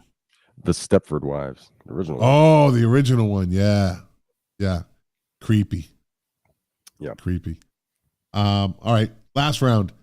Ilsa, She-Wolf of the SS. You ever see the Ilsa movies? No. Ilsa is an evil Nazi warden at a death camp that conducts medical experiments. Ilsa's goal is to prove women can withstand more pain and suffering than men, and therefore should be allowed to fight on the front lines. It was a feminist movie, if I ever saw one. Yeah. And Ilsa is banging. I'm going to tell you that. Look, I'm not all about that garb, the Nazi, and but on Ilsa, that's not one of your fetishes. No, but on Ilsa, I got to say, she wears it well. Okay. Write it down, Mark. Okay. Ilsa, She-Wolf of the SS. I'm actually taking a whole week off the week of Christmas, and I'm going to watch movies because I can't do anything else. I can't walk. All right, give me one more, Mark. I'm going to go with another Karen Black movie from 1975, Nashville, directed by Robert Altman. Oh, didn't I just say? I just said Nashville. If you are listening to me, instead of ignoring me, he gets the co-host gig, and now he really does turn into Jack. Do you notice I listen though? I know you do, Lou. I got one for you. Rocky Horror Picture Show. Come on, man. You're such an asshole. I'm out. I have no more. You're I'm like such an asshole. Then I'll pick one for you. Shampoo. Yeah. With Warren Beatty. Carrie Fisher was in that. Yeah. All right, Lou, one more. Tommy.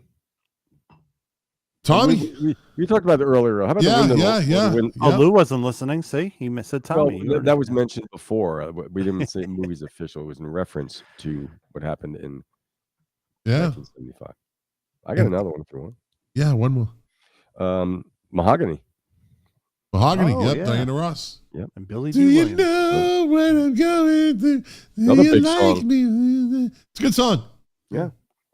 Emmanuelle too. Ooh. After 2 months of separation, Emmanuelle must find her husband Jean in Hong Kong. She goes there by boat. Once in Thailand, she finds her husband Jean and meets Christopher, a mysterious airplane pilot. At a dinner, she also meets Laura, Jean's mistress, and her troubling stepdaughter, Anna Marie. She proceeds to have several extramarital affairs with all of them.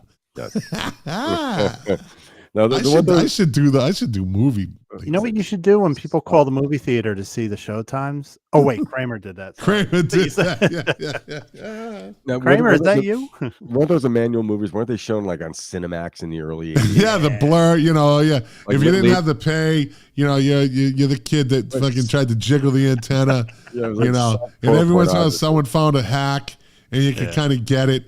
But while you're watching it all jiggly, you see the boob warping. The boobs are warped. They're like, Mark's like, we all know that. I mean, there's no secret here. We all know secret here. And you're trying to watch it have sex, and it's like, it's all warped and jiggly. And yeah. Then you see the guy schlong. You're like, yo! Wait a minute. Wait. That wasn't supposed to happen. What's that? Ooh. Oh, that's not a boob. Take a shower. That's not a boob. You remember the Odd Couple TV series, right? Of course. Yeah. Now, do you remember the actress that played Nancy Cunningham, Oscar's doctor girlfriend? Yeah. Okay. I saw this public television thing. This was on Channel 13 out of New York, and she goes into the bathroom and she gets off on the faucet. But I was like 13. I was like flipping through. It was like on Sunday night. I'm like, wait, that's Dr. Cunningham. I'm like, she's naked. She's naked. And she's in the tub. You know what, Lou? The first sex I ever saw in a movie was on PBS. Really? Yeah. God bless public television. All right. Yeah. My first time I saw a nude woman on a movie was Thunderbolt and Lightfoot. Oh, wow. And Jeff Bridges is working in a woman's yard. She comes to the glass door totally naked. I think the first time I saw a naked girl in a movie was, I think it was a Hammer film, a Vampire Circus or something like that. Oh, the Hammer girls. Yeah. They're like Russ Meyer girls. They got nude? Ooh. They had, there were boobs flying everywhere. Every once in a while you saw the you saw the fuzzy underground every once in a while. Okay. Yeah. It was the 70s. Yeah, it was the 70s. It was Hammer. It was Hammer Films. Yeah. All right, let's jump into top 10 this week in 1975. Moving right along here. I started high school in 75. Yeah, number 10 this week in 1975, Fox on the Run by Sweet. Great song. Good song. Yeah. Don't want to know your name. Heavy song. They did, they had that vocal thing before. Well, they like before Queen, maybe. Yeah. Stacked, operatic. Yeah, you're right. Yeah. You're right. Yeah. It all comes out in Fox on the Run. Yeah. See, I hit that note. See, that was good. Yeah. I'm telling you, I'm the lead singer. I got be in Triumph. Get a lot. My hand would explode. Boom. Yeah. Number 9 this week in 1975. Simon and Garfunkel's "My Little Town." After they debuted it on Saturday Night Live. Yeah. Number 8 this week in 1975. Theme from Mahogany. You know where you're going to. Yeah. That's what, Mahogany. Okay. Number 7 this week in 1975, Nights on Broadway, the Bee Gees. Great song. Right? This is the year they started they're kind of, they made their big move. This was their launch year. Number 6 this week in 1975, one of my favorite songs. I had their albums. I love the Ohio Players. Love Roller Coaster. Yeah. Roller Coaster of love. Butchered by Red Hot Chili Peppers. Oh, of course. No, they didn't. Oh, they did. Did they? Oh, God. Fuck the Red Hot. They had a hit with it. Stole their name. It was in the Beavis and Butthead movie. Yeah, they did. Yeah. Nobody can say what like the guy from the Ohio Players. He was cool. He had that thing of like hair went over that one eye. Mad. Yeah. I'm gonna have to listen to the Chili Peppers version. All right, you got to just to hear it once. It's like you're not gonna like it. What want me? Want me? Want me? Yeah, all that stuff. Fucking idiot, Anthony Kiedis. Number 5 this week in 1975, and I said get your T-shirt ready. I said it during the intro. The Bay City Rollers, Saturday night. Yeah, that was huge. S-A-T-U-R. T-A-Y. Someone got me that album for Christmas.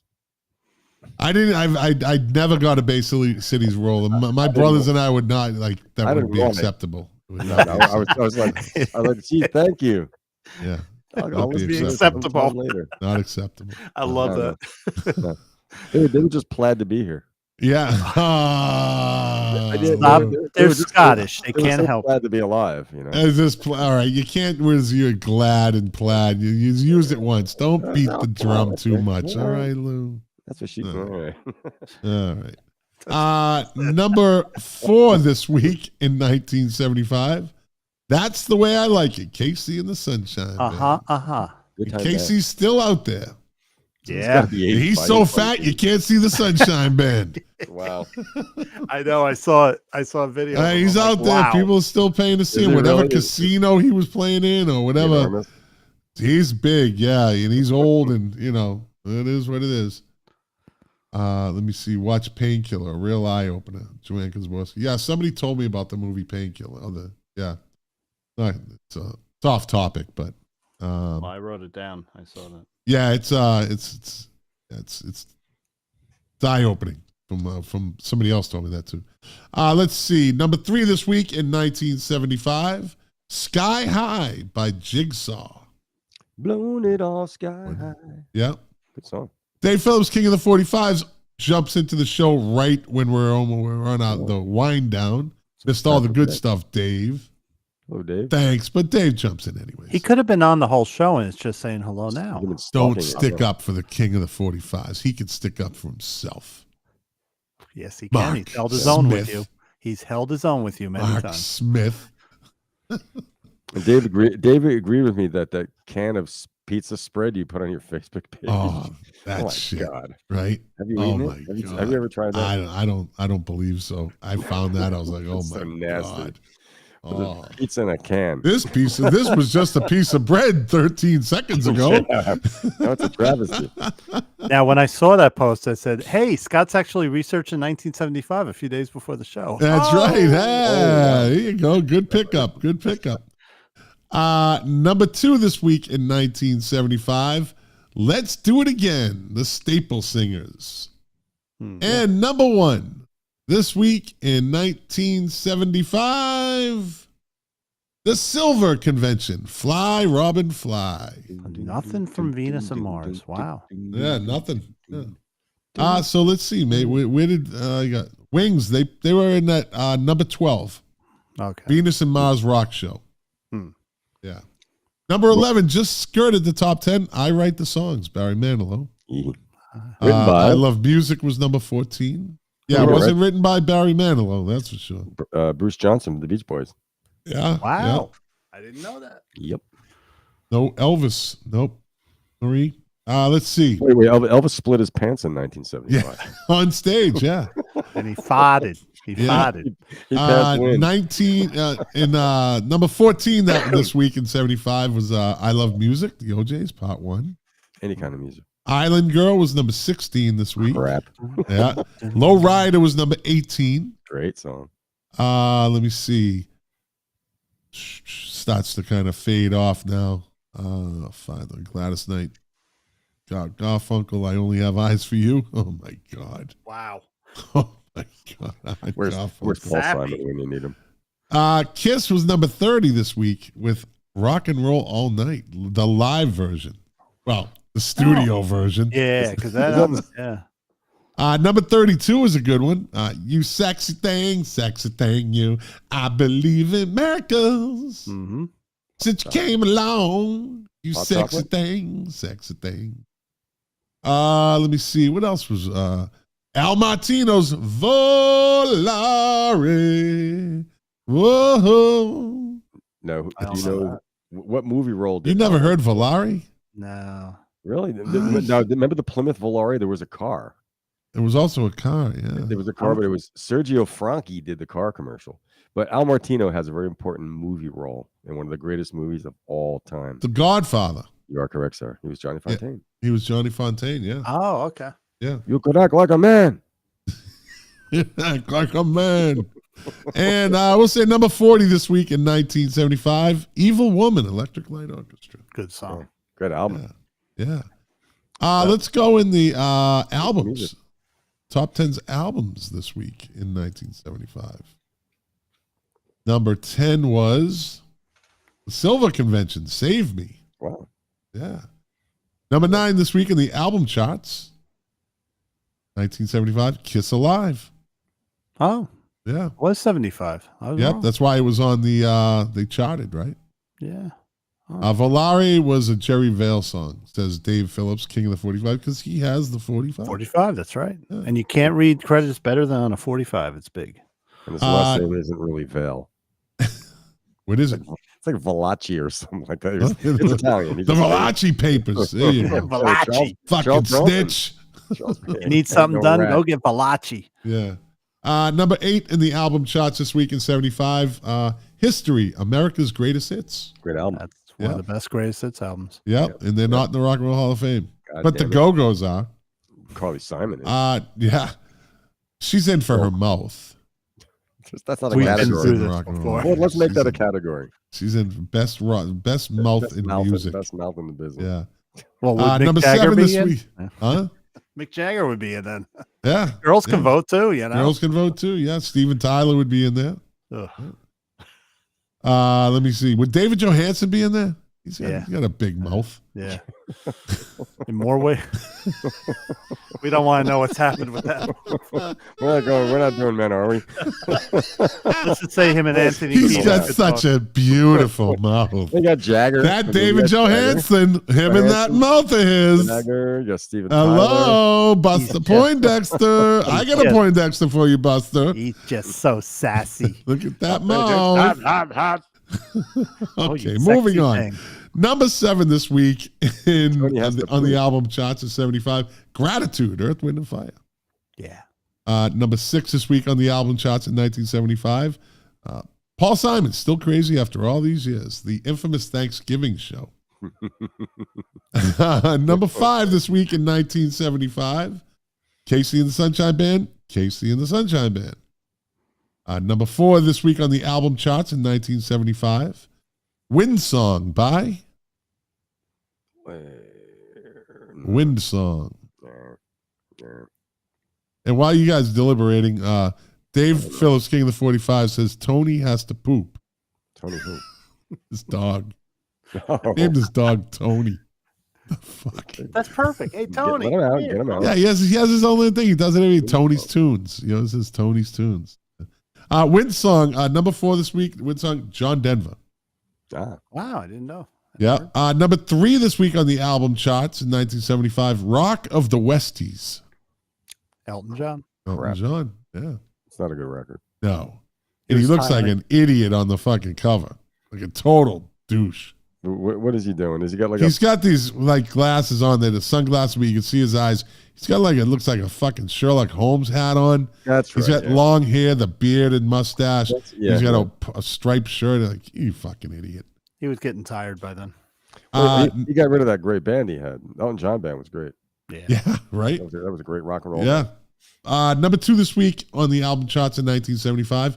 Red Octopus, Jefferson Starship. Great album. Great album. Yep. Got Miracles is on that. Yep. That guy was just such an unbelievable voice. Yeah. Ballin. Yeah. Now, our AI friend and co-host of Milk Crates Music Relationship show. I've done that. Vice versa. Yeah, I do a lot. I do it every time I'm on the other show, I'm like, don't say Milk Crates. Does the AI get does he get upset when you do that? No. Okay. Well, he does this. Like, he goes like this. He goes, yeah, and I think that's upset. He just looks away, you know? I'm joking. He doesn't do that. So what were you saying? I call him Scott once in a while. When do you call him Scott? Hey, wait a minute now. Come on now. Come on. Hey, Schmidhead, I'm hungry. Bring me something. That was a rough year. He was just like posting on my. We're talking about Tom Spallone. He says he was posting on my Facebook page, Schmidhead, I'm hungry, or bring me something. Once again, you didn't go to a concert. You didn't get to, like, he was angry that year, and I'm the pincushion. He takes that angry, on me. Yeah. All right, number 1 in the album charts this week in 1975, Chicago 9. Yeah, Chicago 9. Oh, I thought it was a group called the Chicago. So 9. that Chicago 9 is the I and the X, right?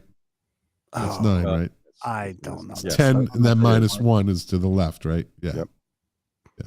Come on, you should know your Roman numerals. Yeah, man. X is 10, yeah. Such a fucking Gen Z or Gen X or whatever. Lutheran school he's not Catholic. He's not Catholic, and he's not. Hello, Lutheran school did not teach Roman numerals. They taught German. Come on, we had a clock. The clocks in my elementary school were fucking Roman numerals. I couldn't tell time for the first 5 years of my fucking school education. I could not read those things. I'm like, why don't they just have numbers? But that was also back then when you stood up and did the Pledge of Allegiance because you loved your country, and no teachers complained. Mm-hmm. Here we go. Well, yeah, well, I only speak the truth. Like David Coverdale said, slip it in. Did your principal do it over the loudspeaker to the classrooms? What's that? I remember, like the principal would do it over the loudspeaker, so we don't. Yeah, that's up what. We don't stand up. You know. Absolutely. Yeah. Roman numerals at work. I do booklets and stuff and spiel. I want Roman numerals for the sections. I still have to Google once in a while. Okay, what's 16? I have to. I know what you mean. Once you get past like 25, 26, it gets weird. Yeah. Because, X is 10. Triple X. X is 10, V is 5, and 1 is a 1. So right. Yeah. Let's see. Okay. Time for Mark's favorite part of the show. Yeah. We're moving right along this week. Damn. Yeah. Thank you. Like usually right now it's an hour and 44 minutes. We're still doing movies. Yeah. And there were a lot of albums in 75. Like a lot of great albums. You want to jump on some albums? Yeah, let's do it. Let's do a quick roundabout. Just quick 3-way. Oh, that's Came a out little terrible. weird. That's a little weird. So it looks like at Marie's school, they still do the Pledge of Allegiance. Very good. They Good. still do it. I love Yeah, that. remember, I don't know. You're watching some news outlet. They still do the Pledge of Allegiance in schools. My kids did it. Yeah. Okay. Do they say under do it God? in the hospital, Do they say under too. God? Do they say I don't under say God? under God. I skip that because it wasn't written that way. You know that, right? No. All right, One moving on.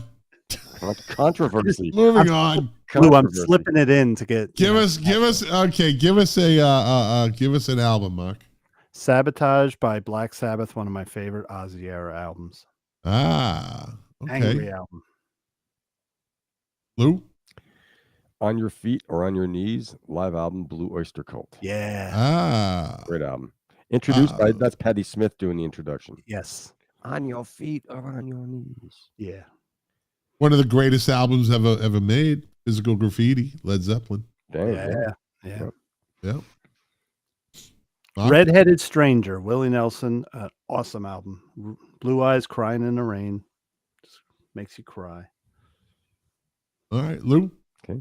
I got to do this one. Born to Run, Bruce Springsteen, my homeboy. Yeah. Ah, there you go. And also I think one of the greatest rock and roll albums of all time. I think we all know by now. Jungle Land. Now, my favorite David Bowie album and one of my favorite albums of all time. I always stress to people, go listen to this album again. If you've never listened to it, listen to it. You'll discover something brilliant. If you've listened to it in the past and you haven't listened to it in a long time, go back and listen to Young Americans, David Bowie. Fucking great album. And what I don't understand Really is I run into so many Bowie fans that go, I just don't like that album. Why? The Blue-Eyed Soul thing, but it's such a fucking, you want to vibe out. That's my favorite period of his. Yeah, you want to vibe out, dude. You were saying about that album earlier. You listen to Young Americans and that's a great fucking album. Yep. Yeah. Mark? One of These Nights, Eagles. Ah, okay. Contains two of my favorite songs of theirs, One of These Nights and Take It to the Limit. Yeah. Lou? America's fifth album, Hearts, with the single Sister Golden Hair, #1. Ah, yeah. Dave Phillips' Toys in the Attic. Good plug. Yeah. Oh, yeah. Yeah, Toys in the Attic. 10cc, the original soundtrack with I'm Not in Love. Good album. Classic 70s song. It's a classic 70s song. Great and nobody knows their albums beyond their hits, and their albums are just really right. That song, I'm Not in Love, a lot of those sounds you hear, it's all vocals. It's not necessarily keyboards. There's just a lot of vocal layering. It's just brilliant. Big boys don't cry. Yeah. Big boys. And you get the long version. On the radio, you always wait and see, are they going to play the long version? And and then all of a sudden you'd hear it every once in a while. Yep. Not the radio edit version, the regular version. I used to listen when they put Heartbreaker on the radio from Led Zeppelin. Are they going to play Livin' Lovin' Maid?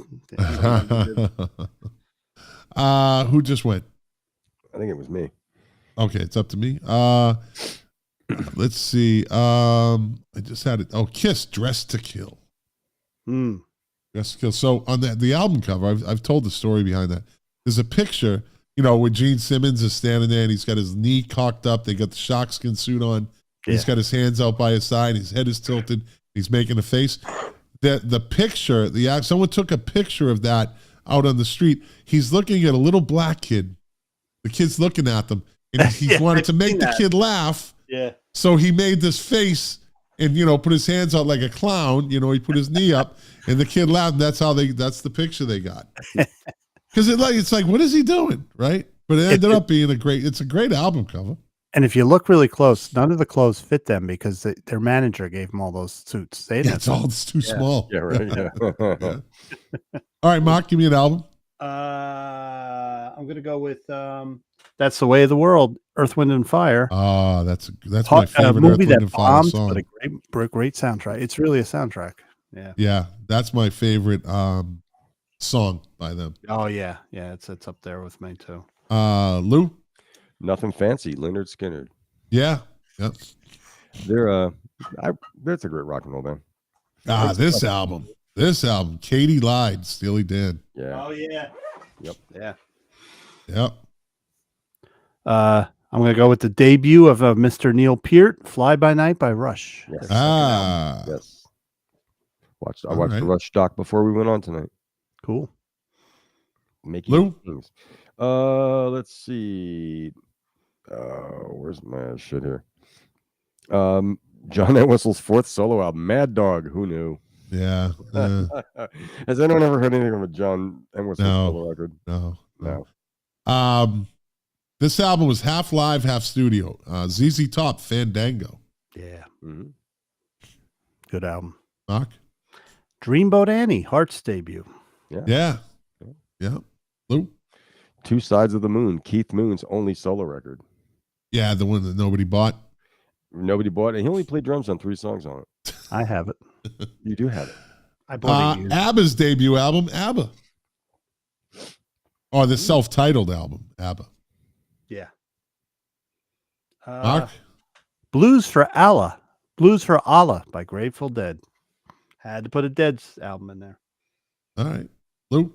Cold on Your Shoulder, Gordon Lightfoot with the single Rainy Day People. Yep. Not in the Rock and Roll Hall of Fame. Bob Seger, Beautiful Loser, one half of the greatest live set, to say one of the greatest live recordings, I think, is when he does Beautiful Loser, and it goes right into, what was it? Fuck. Now I can't think of it. It's on the live album, right? Yeah, it's on, I think it's on Live Bullet. They were new. It was the new song. No, I think it was Live Bullet. No. It's Beautiful Loser. Why can't now I can put myself in that? Tell you in a second. I get the Schmitties. Jody Girl? No. Because it goes Beautiful Loser on Live Bullet and then Jody Girl's afterwards. No, what's the other fucking song? It's a popular song. Is it a cover? No, go to Nine Tonight. Okay. Jesus, he's got a lot of albums out. 9 Tonight.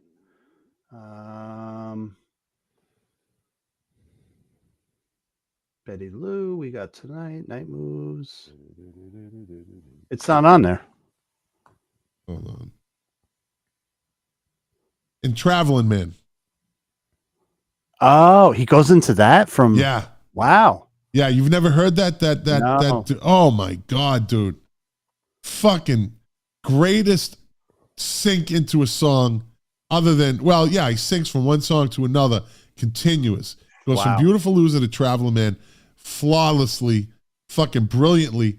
And the two songs together are fucking amazing. You got to hear it live. It's on YouTube. You can get it on YouTube. You can probably get it on Spotify. But yeah, Beautiful Loser into Traveling Man. I think Beautiful Loser was, let me see. Was it that or Traveling? One of them they hadn't done yet. It was like a new song. Well, Traveling Man was a very early song. Yeah. Great production on that, the original version. But listen to the live version. Dave Phillips always says live is better. He loves live music. And I give him this. That one, that's a great live version. Yeah. Marie Martin says Traveling Man thought that was a Ricky Nelson song. Is it Traveling Band? Hey, I need a traveling band. Yeah, probably. Hey, I need a traveling band. Yeah. Got to get Marie on the show. Or hey, I'm a traveling man. I don't know. But there's multiple. There's songs out there with the same name. Yeah. A lot of times. Let's go a couple more. Mark?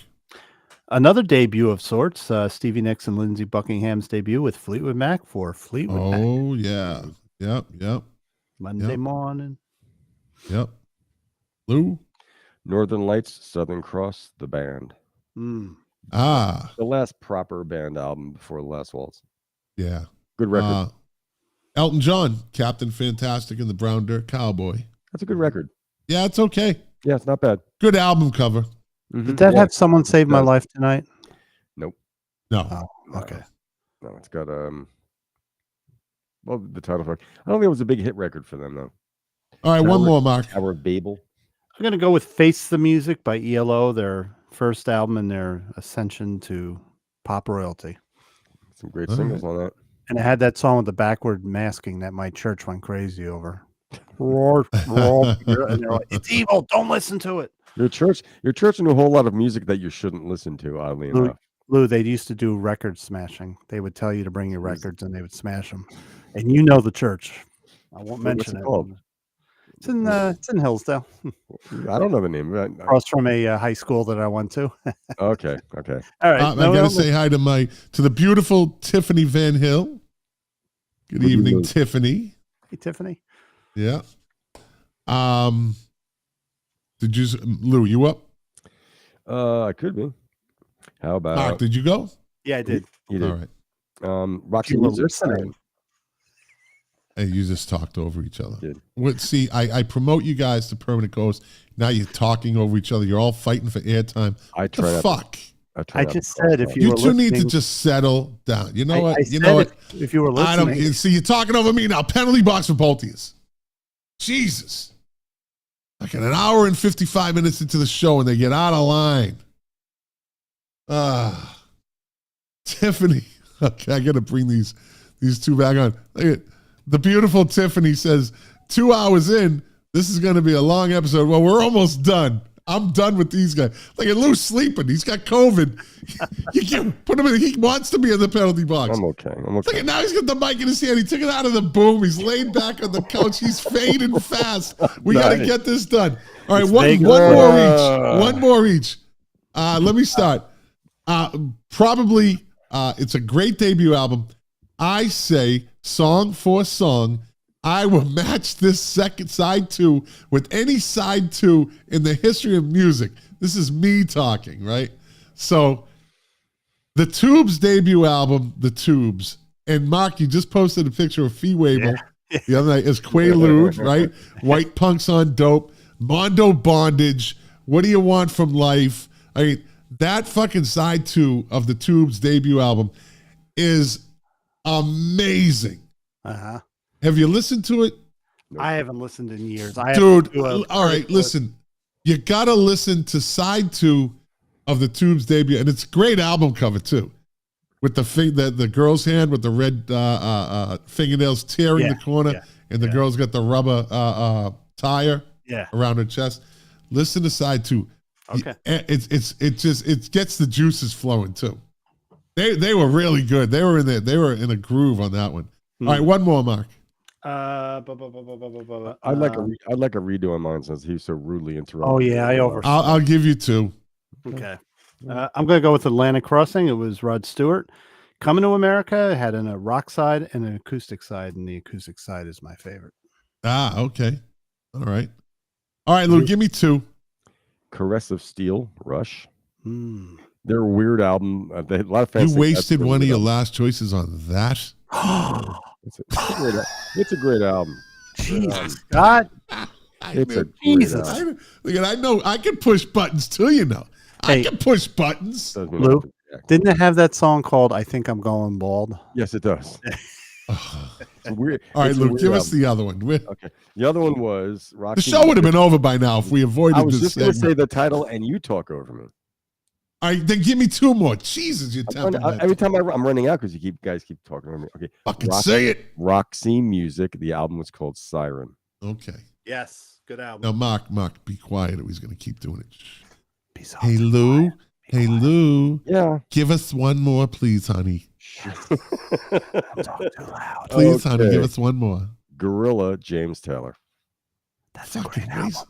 That's a good album. I'm looking at all these other, and you picked that motherfucker. Jesus Christ. Well, come on. Oh my God. All right, this is over. Rough. This segment's over. Talk about going out on a whimper. No, we didn't. Leave him alone. He's sick. Come on. Daryl Hall and John Oates. Come on. Their self-titled album. You had Poco head over heels. You're Poco fans, right? Poco over James Taylor. That's like an even call, I think. I was just throwing your shit out there. That's your group, not mine. How about the Rolling Stones, Made in the Shade?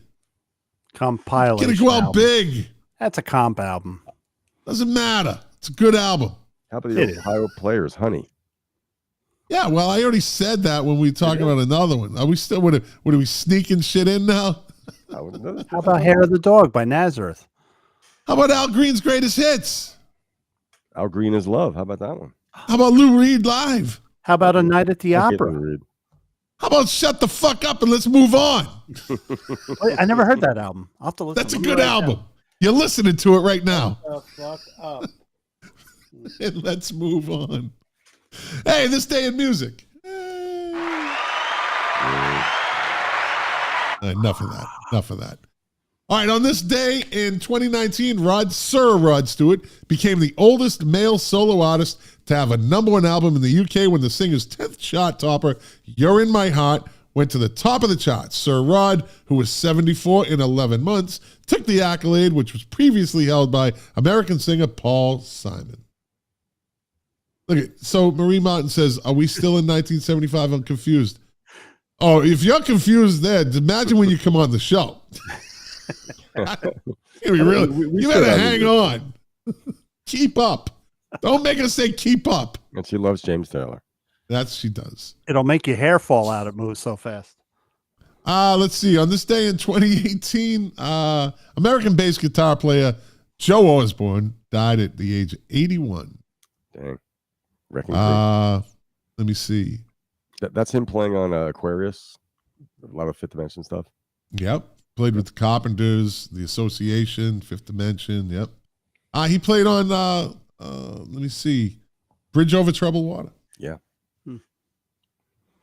Let's see. On this day in 2015, Adele was #1 in both UK and US charts with her third album, 25. That was, I don't have to go into all that. That was a monster. Yeah. That was a monster album. And good for her. And then they hated her because she lost weight. So your people are a little fucked up, Mark. Your people are a little messed up. It's the business. Why do they attack her? Maybe Adele doesn't bother anybody. Maybe it was your people. No, it's your people. No, it was your people. Your people that cancel is not my people. Your people cancel, not my people. My people don't cancel. Your people do. Last word. Wait, why are you doing this face? Your people. Because that's how your people talk. At least I don't have an ugly Christmas sweater that says Wu-Tang. Hey, that is not ugly. It's awesome. I love it. That's right. I know you know that's an awesome Christmas shirt. It is. That Wu-Tang, yeah. Come on. That's original. Like my AC/DC version of Xmas, right? I also have one that says it's Trump, but it's like the digital, like the old printouts. It's made out of letters. It says "Make Christmas Great Again." God. Can I borrow that? You can. You can. I have a Nerd Halen shirt. Do you have that? That's a great shirt. Let's see. On this day in it was a sad day. A sad day on this day in 2004. The funeral took place in Arlington, Texas, for Damage Plan and Pantera guitarist Dimebag Darrell. That's a scary death. That was horrible. Do you know who self-taught guitarist too?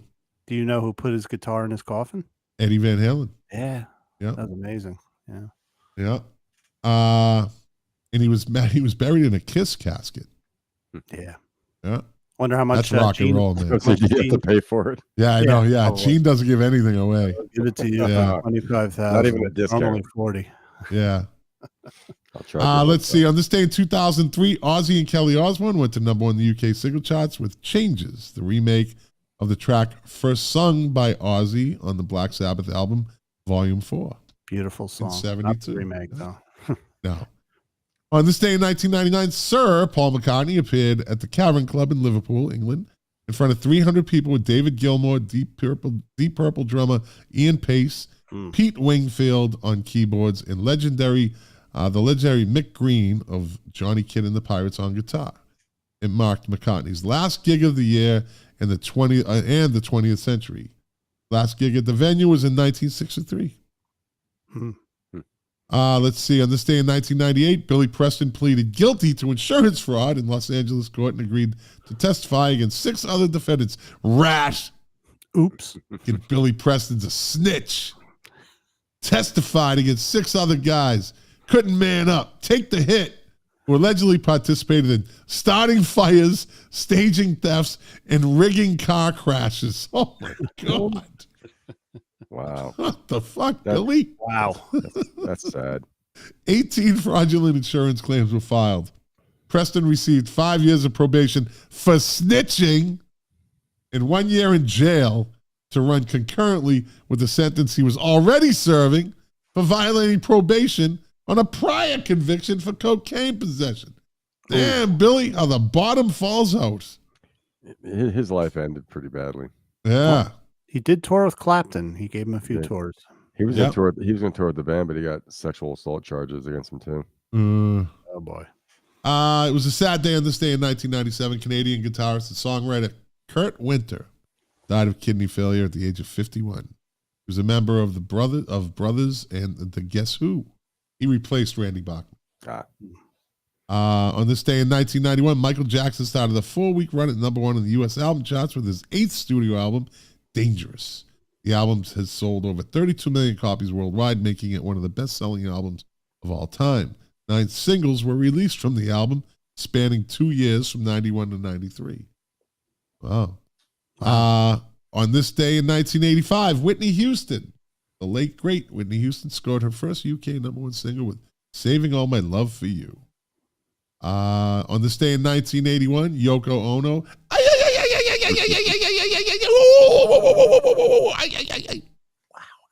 Yeah, well, that's what she does. Screamed into a microphone and people ran. Yoko Ono called on fans to observe 10 minutes of silence in memory of John Lennon. Shut the fuck up. She makes me sick. Do you know you sounded more like Steve Tyler when you did that? Probably, yeah. Dude, that's like a lady. On this day in 1979, The Clash released their 3rd studio album, London Calling, one of the greatest album covers of all time. Masterpiece. Yep, masterpiece. I'm not going to get into all that. It was in the Fire's voted, of course, one of the 500 greatest albums of all time. It was ranked as the 6th greatest album of the 70s by NME. On this day in 1973, Bruce Springsteen appeared at the Pinecrest Country Club in Shelton, Connecticut. Only 200 tickets were sold for the show. Ooh. On this day in 1972, Born to Boogie, the Ringo Starr-directed movie, premiered in London. The film was based around a concert at Wembley Empire Pool, London, England, starring Ringo, Mark Bolan, and T-Rex, and it was released on the Beatles' Apple Films label. On this day in 1971, Led Zeppelin 4 was riding high at the top of in the top 10 of the U.S. album charts in 2006. The album was rated #1 on Classic Rock Magazine's 100 Greatest British Albums poll. Really? Would you say that? Led Zeppelin 4, one of the greatest albums of all time. Yeah. 100 greatest British albums? I don't know. All right. A lot of competition, but I mean, it's one of our favorite albums of all time. Yeah. Everybody, I know Paul McCartney fans that don't like Led Zeppelin. Yeah. On this day in 1969, the Jackson 5 made their first network television appearance in the U.S. when they appeared on the Ed Sullivan Show. On this day in 1968, Marvin Gaye scored his first U.S. #1 single when I Heard It Through the Grapevine started the 5-week run at the top of the charts. It was Marvin's 15th solo hit and also his first UK #1 single in March '69. Written by Norman Whitfield and Barrett Strong in '66, the song was first recorded by Smokey Robinson and the Miracles, as well as Gladys Knight and the Pips, and Creedence Clearwater Revival. Later on, copied it. And the California Grapes. And the California Grapes, yeah. Let me see. On this day in 1967, Rolling Stone guitarist Brian Jones was rushed to St. George's Hospital in London after collapsing. The doctor reported Jones was tired and suffering of a strain and was also recovering from having some teeth out. Them British in their fucking teeth. Bad dentist. Bad dentists, yeah. Let's see. On this day in 1963, the Beatles played a show for their Southern blah, blah, blah. On this day in 1963, Dinah Washington, American singer and pianist Dinah Washington, died at the age of 39. An autopsy later showed a lethal combination of secobarbital and aminobarbital contributed to her death. Washington gave herself the title Queen of the Blues. She had her first top 10 hit in '59, and with her version of What a Difference a Day Made. All right. And finally, on this day in 1962, Bill Wyman made his live debut with the Rolling Stones at the Ricky Ticky Club, Star and Garter Hotel in Windsor, England.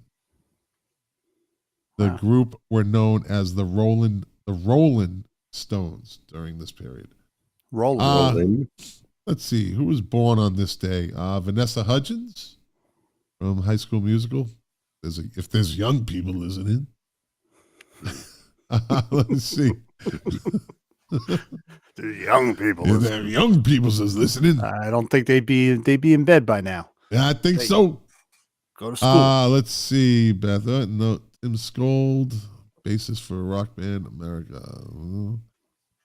No one really. No one. Gina Stacy. No.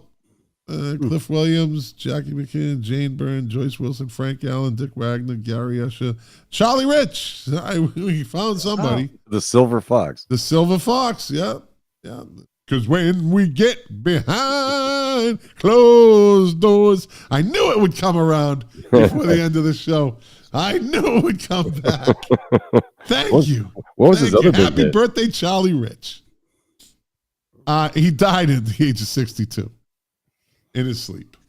And that's it. That's it, gentlemen. A short show, 2 hours and 10 minutes. Yes, Scott, happy birthday. Happy birthday. Have a great birthday. Yeah. Oh, yeah, that's right. It's coming up. The big one. Yep. Yeah, it's okay. It's just another number. 60's the new 30. That's right. You know? That's right. Go get I some look Botox. good for my age. I don't care what anybody says. You do. I do. You Damn look right I younger do. than me, and I'm only 53, so. Look at it. You got the job, Mark. You got the job. You don't have to. You got it. You're safe. You're secure. Well, gentlemen, as I always say, thank you for your time. Thank you for your input. Thank you for all your knowledge. And most of all, thank you for your friendship. I truly always, every episode, appreciate you guys for what you know and what you do and how you raise the bar on this podcast. And I truly appreciate your time. And we'll be, next Wednesday, Christmas show. So be ready, motherfucker. All right. Yeah.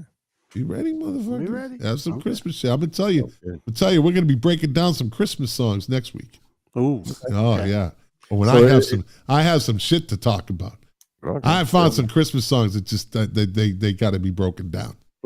That's it. We're gonna break them down. So bring some songs to the table, and we'll. I don't think it's gonna be a 2-hour Christmas show.